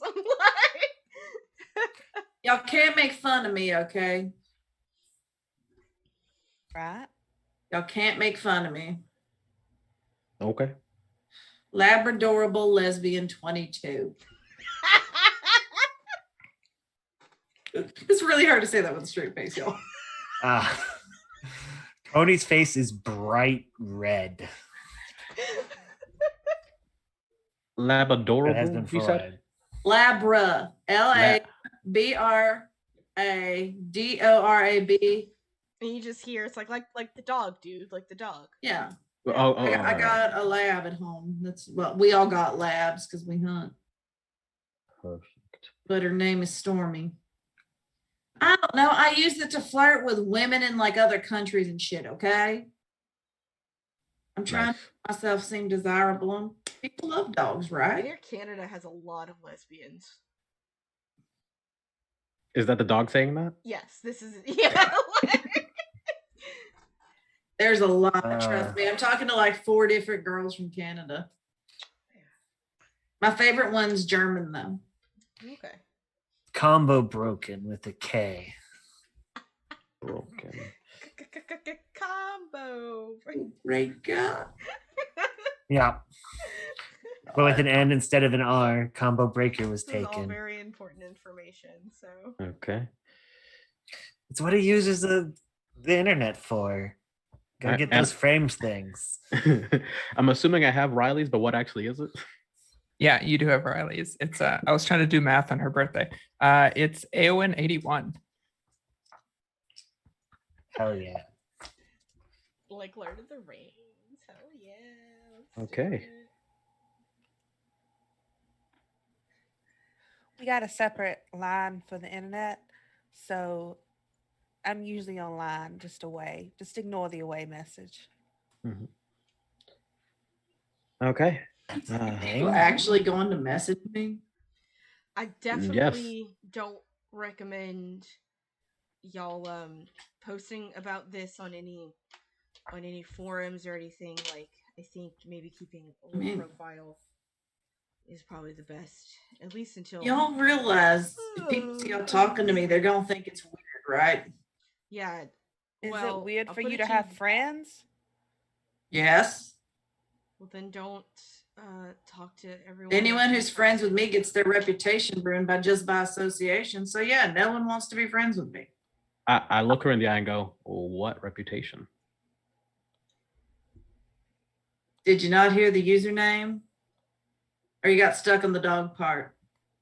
I did get stuck on the dog part. It was hard to spell. I'm sorry. Well, I'm gay. It's just Some I'm people gay. don't care about that, Heather. Well, most people do. Most people give me shit about it or beat the shit out of me or try to beat the shit out of me. Which is why I don't generally have a lot of friends except here. She points to the bar. Who's been doing that? Seriously? Yeah, Tony's a little thick in that department, so yes. Why don't you ask some of your friends on the football team? And she turns and walks away to the bar. Just that mic drop line and just walks off. Just gets out and like storms to the ball. Like Clay's like, yo, what up, babe? And like lets you in. like, you know, gives you like your secret gay handshake. Like we do this weird little hand, like, you know. Like and she goes into the bar, and as far as like the rest of you, Riley, your car is a little messed up. And that's something Yeah. you might have to deal with in entanglements at some point. But I think this is about the time where I think we're going to say that the lot of you, one way or another, make it back home. Or wherever you want to go. Yay. Whether you make it back to your house or make it back to your wherever you want to go, whether you just stay and drink. And we'll see how everything kind of ends up in the morning next time. But first, we're going to go ahead and do one of my favorite parts of this system is we're going to do some XP, actually. And maybe the entanglement roll. I will say the entanglement roll we'll do, and then we'll do XP. So, let's read up on entanglements, please.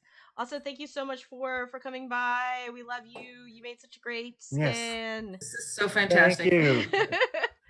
All right. Even this first. All right, entanglements. All right, so first of all, we'll go ahead and do the payoffs. Y'all, we have not decided what time of team y'all are just yet. So we're not gonna do. Well, you're tier 0. We'll say that you got 3 reputation from this. Hi, baby. Hi, baby. I don't know. Yeah. Let's go to your crew sheet, which we haven't decided what you are yet. So you got 3 rep for this, but a lot of heat. I will say that y'all probably got 5 heat. Ugh. Yeah. We did. No, it didn't make sense. Just oof. Yeah, we did a lot of bad. Yeah, 5 heat. To be fair, we had no idea what we were doing, so that's okay. We'll handle it next time. It's fine. Dude, you can flip a car with 3 shotgun shots. Yeah, y'all don't get coin in this system. So that's a thing because you get coin in Blaze in the Dark, but not particularly here. You're just teenagers. Okay, so you got 5 heat, so 4 out of 5. And that's in our group tab. Yeah, I went ahead and in the group playbook, I went ahead and added it.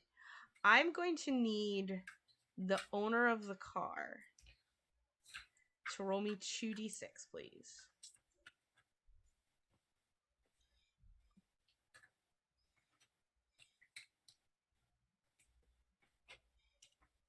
I don't know if this is good or bad. That's a 4 and a 6. A 4 and a 6.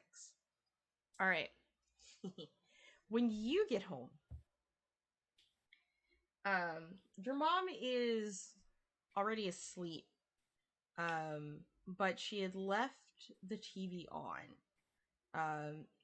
Sometimes your mom has done this before, like she is just sort of like, finished watching Jay Leno, went to bed, like took a shower, forgot the TV was on. But sometimes it's also to kind of keep a light on you for when you come on, and it's a service announcement, and you see at the bottom of like the TV screen, like with the infomercials for NBC, just a little police alert describing the make and model of your car. But someone did remove your license plate. They did not get your license number though. No, they didn't. They did not get your license number. And we're not doing crew XP because we don't know what kind of questions we're going to ask of your crew, but I will give y'all crew XP when y'all decide on it and we ask those questions. But we are going to do character XP now. And go through that step by step. And the way that this works is that there are questions for y'all to answer. You can earn 2 from each prompt for your playbook. There's like a successful trait that you can get, unique trait, and then something that everyone sort of goes through. So I'm going to just kind of start here with the Joker. Did you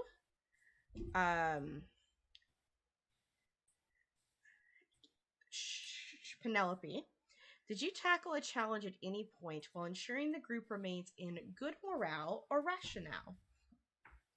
She did. I think that was her whole deal, was trying to keep everyone calm, and until she ran a car into a creature she didn't know. But like her whole idea was trying to keep everyone on like thinking rational, and trying to not let people run away. Like when she stopped Heather, like she wasn't going to let Heather run away, that sort of thing. That's definitely one big one. So I'll definitely give you one. If y'all can give me any other specific instance, I will give you a second experience for that. Let's see. Just for the.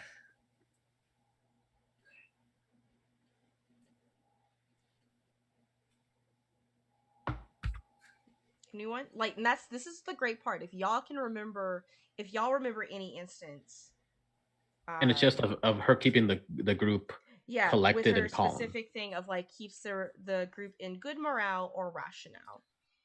So if any of you can like think of a moment for like Penelope that she did that for sure. I know you said that the monster thing was sort of the opposite, but I feel like it's not, because Heather was GTFOing the hell out of there, and then you told her, you shut that down. You said, I'm driving, we're figuring it out. For the XP point. She definitely kept Heather calm because Heather was freaking out. I almost make an argument for when she was getting at, because she kind of was a big trying to get everyone to listen to our Dogmitri. Yes, there you go. There's the good one. Cool, I like it. I'll give you 2 for that trigger. Did you tackle nope, never mind. Did you express your beliefs, heritage, drives, or background? She talked a lot about being the rich girl and like her daddy and things like that. So I think that's background for sure. One for sure. Yeah. I don't think she really did anything else. She didn't like get a chance to show off being a cheerleader or anything like that. Like nothing really came up from that, I don't think. What about your conversation with your friend Lynette? Like your insistence on like, no, I'm not. I'm arguing for you. Yeah, like, I'll take it. No to experience. I'm not going to say no. Okay. All right. So you definitely get 4 total, because I don't think you struck any issues from your virtues or traumas during this session. So we'll go ahead and move over to our prince. All right, Javier.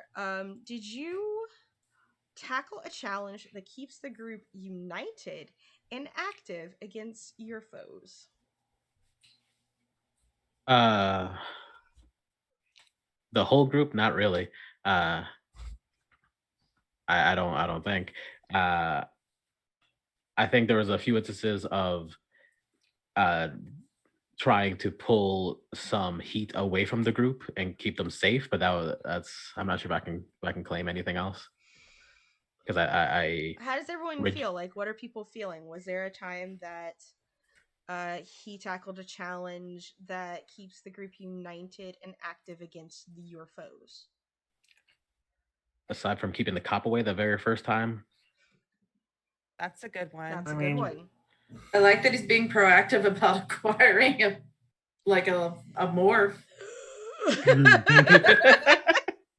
I think Heather actually respects that. Technically, actually, I could argue that he did, because all of the rest of us were very freaked out by it, and he was being very proactive. Yeah, it was like uniting us, just not necessarily in with him. That's fine. I don't need to lead by example or anything. You did. I almost want to argue for the shovel thing, but it wasn't really for the whole group.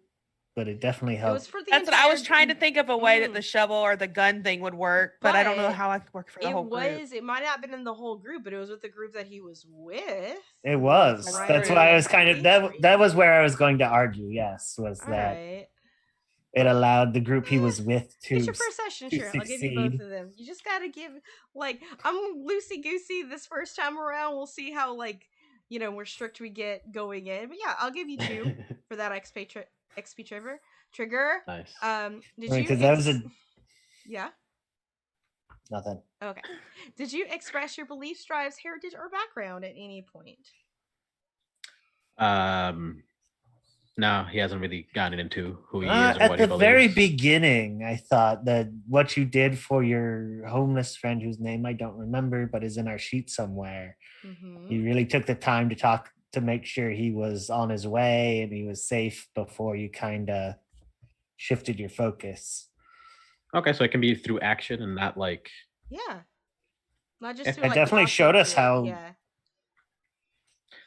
Then yeah, I'll take that for Yeah, sure. there's And that for sure. otherwise,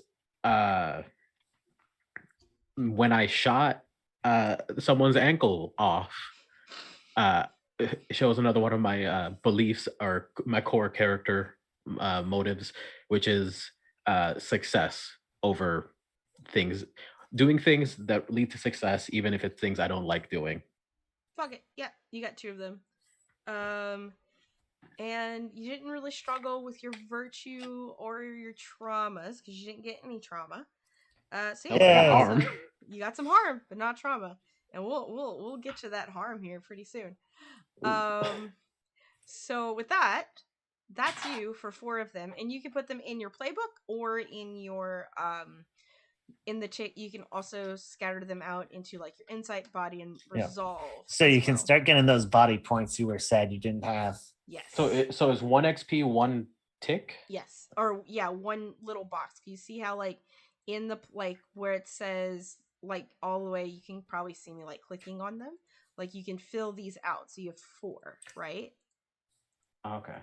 You see where I'm clicking? Yeah. Yeah. So that's like your experience boxes. So for like insight, if you want to put them all in your playbook, you can put them all in your playbook, or you can scatter them out through your 3 main your 3 abilities. And I just put into the boxes next to that that ability, not into hunt or study or anything specific. It needs to be into insight, body, or resolve. Once you fill the little track, then you get to put an X in one of those. Yes. Right. Okay. There you go. Thank you. All right. Cool. Sorry to jump in. No. Thank you for helping out. I appreciate it. All right. Let's go to Riley. Riley, unfortunately, you did not tackle a challenge with clever morphing because there was no morphing.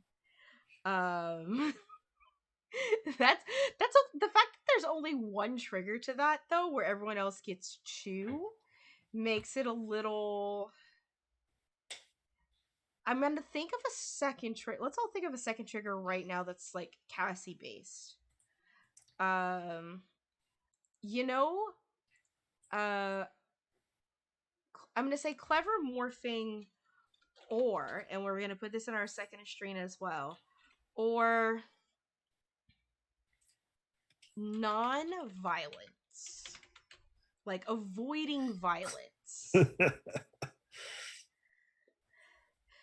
Because this is associated with being a pacifist a little bit. So now we can argue, did you address a challenge by avoiding violence?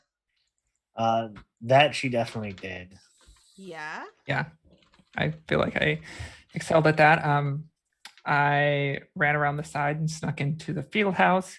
Instead of I fighting. don't know if it counts, but yelling at my friends when they first blew up a truck and then second destroyed or damaged my car.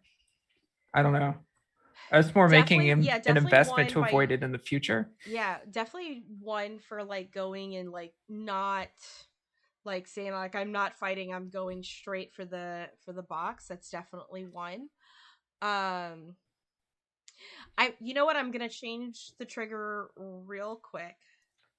Avoiding violence, because I think that one's even pretty bad. So we'll just back off. Let's say, because we're learning the system, y'all. Let's say instead of avoiding violence, with clever morphing or empathy. I think that one actually fits a little bit more. So let's back up a second for you again. I'm sorry we're doing this. We have time. It's only 7:35. Yeah. Did you address a challenge with empathy at any point? went to check on the dog. Yeah, you did. That's definitely one. That was definitely empathy there. Any other instances where y'all can see that Riley displayed empathy for anything or anyone? It didn't have to succeed. I would like to point that out. If we're just talking empathy, she was very concerned with. I'm terrible with trying to pronounce your name. Is it Javier or Just Javier. Javier? Okay, my brain wants to read it differently, and I keep trying to pronounce. I'm French, so I keep looking. Yeah. And if you want, you can go by my AOL screen name, which is Hero Peacecraft. My favorite anime is Gundam Wing. Hell yeah! This is why we're friends. Because guess what I was obsessed with as a teenager in The bootleg 1998. Gundam Wing episodes that you can get at the One Game Store. I'm here for it. Heck yeah! You want to My know? convention uniform has a Duo Maxwell pin on it. Like, straight up. Quick Okay. fun fact. They're not actually let's in stay here, on, but let's stay on topic. Let's find sorry. an empathetic. anyway, moment. she Yeah. was very concerned with some of his actions there and with his what he might be doing. Very, I would like to say very poignantly, she goes, I don't agree with it, but I'm not going to stop you. Mhm. In that moment, it's like, Mhm. no. So let's go ahead and give you 2 triggers for that. I think I'm trying to work y'all, like I'm making y'all do this exercise, like, and this is why we ended a little early so we can really learn how to do this one, right? All right, about- did you? Huh? I was gonna ask, how about my feeling of horror when I saw the person's ankle shot off? Yep. You can only get a max of 2 for each XP trigger, so you definitely already have 2 for that. So Darn. did you express your beliefs, drives, heritage, or background at any point? Yeah, I have like 9 or 10 written down that I was working through as everyone's going through. Yeah. Just give me the 2 examples that you got. Your favorite ones, anyway. First, trusted Javier despite everything that was going on. Just took him at his advice and his word. Javier's your went friend. with it. Gotcha. Javier's your friend. Gotcha.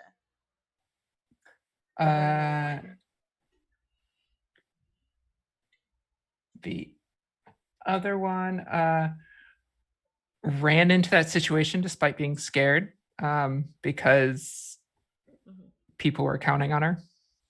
Okay. I like that. I would say even more so, and you're going to get 2 triggers, but when they're like, isn't your mom a vet? She works with birds. Like, that moment in itself also would have ticked off. So yeah, you get 4. You don't have any struggles. We haven't gotten to downtime where we go through your virtues and stuff like that. So we're good. Cool. Let's get our second stream. Same deal, friends. Heather. I'm so sorry. She's role playing completely different than I had planned. It's so listen. This is why you're She's gonna. nuts. Yeah. Where'd this come from? You were all you were experiencing trauma. That's where it came from. Okay. Did you tackle a challenge with morphing or empathy? I gave the puppy water. You did give the puppy water. Actually, there's also the last line of the episode technically was, I mean, not fully empathetic, but it definitely was something. It was kind of bitchy, but I honest. would even argue that agreeing to letting yourself be acquired. Oh, yeah. That was what I was gonna say, because I don't know. I feel like empathy, the whole idea is that you understand someone's feelings. Yeah, or the situation. Yeah, being able to relate to people. But I think like giving the dog water, or the whole time just trying to like pet the dog and feed the dog. Like, here's the biscuit. Like, that's her. That's here's her. The thing. Like, you approached it with empathy. It does not mean that you did not have to succeed for the trigger. So I think with that and allowing yourself be acquired is 2 triggers for that. Did you express your beliefs, drives, heritage, and background? a lot. The fucking AOL name.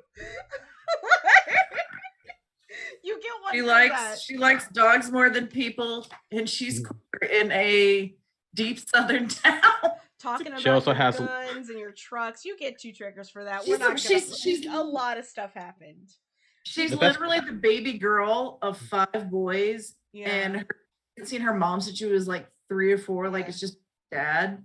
Yeah. So like, I'll go hunting as a family every week. Like that's just Yeah. No, I will say that you easily got 2 triggers for that one because there are several instances where you were expressing like who you were as a person, your background with your family, and how y'all go hunting. Like I knew she was going to be a lesbian. I didn't think she was going to be a disaster she lesbian. is a But disaster. Are there any other types of lesbians? I don't understand. no, All no. right. And last but not least, let's get to our battle board. Our football player. Did you tackle a challenge head on with righteous violence or fury? Damn straight he did.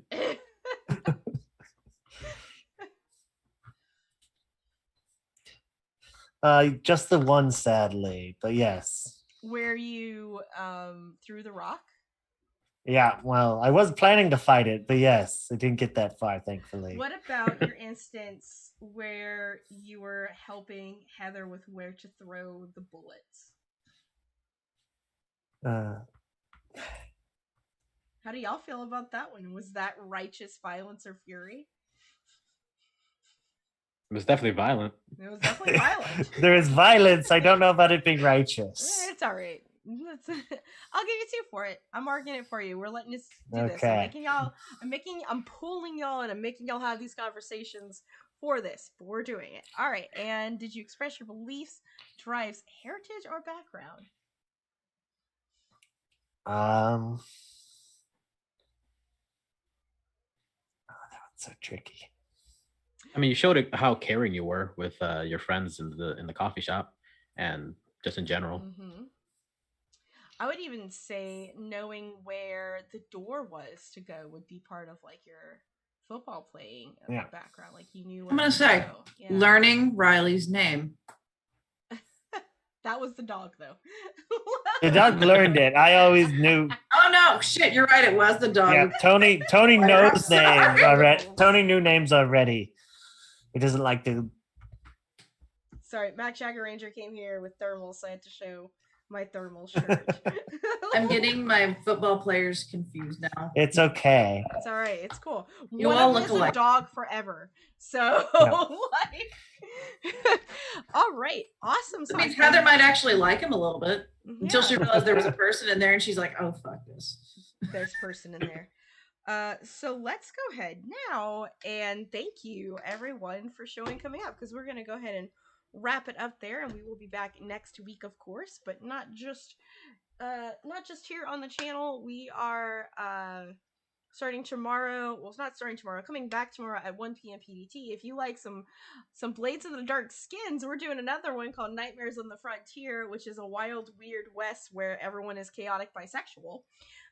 Just bisexual chaos everywhere. There was that is happening. That's a personal skin that was made for the channel by our friend Jamie. On Friday, we will be returning with Red Mage Ray at the seat, GMing some Coriolis with the show Tenebris.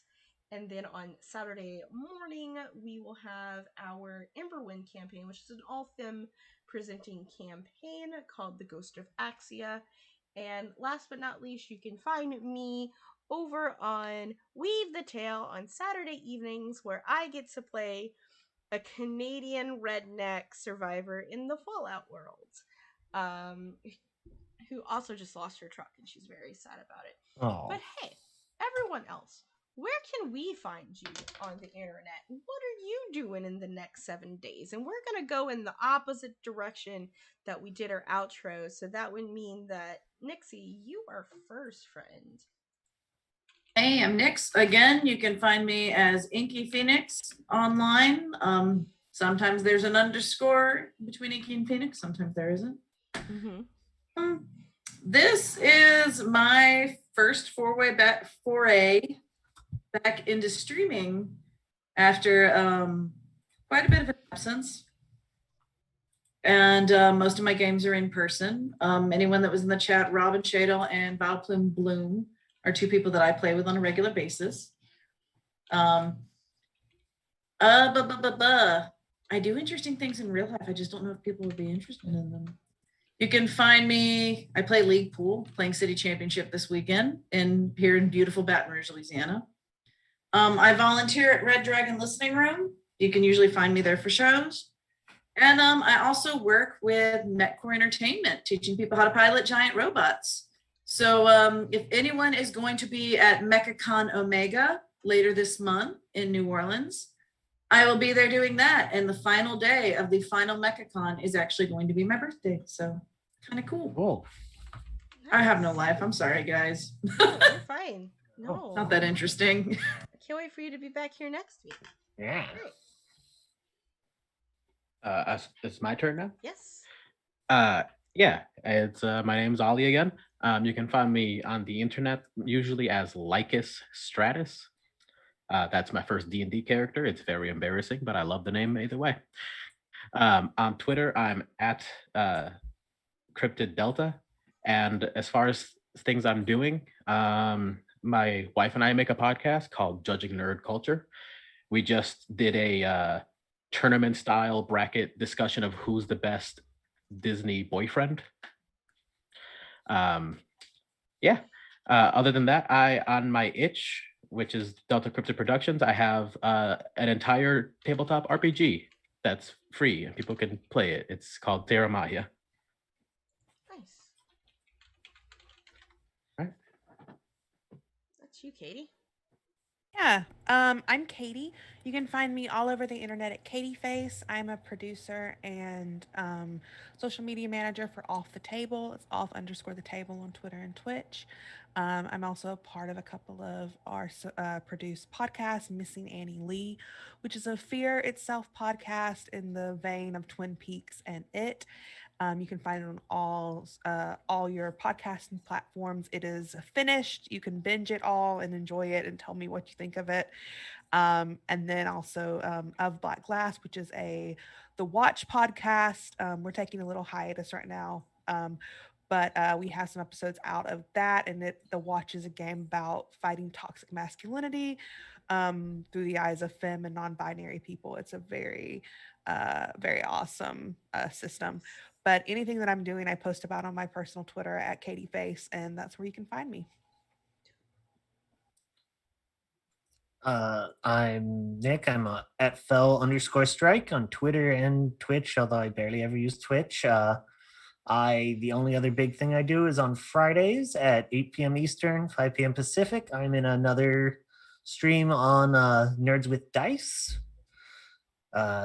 It's a hack of Monster of the Week to play using the warehouse, to be set in the Warehouse 13 universe. Dope. And I'm a sneaky person who goes around to help steal artifacts.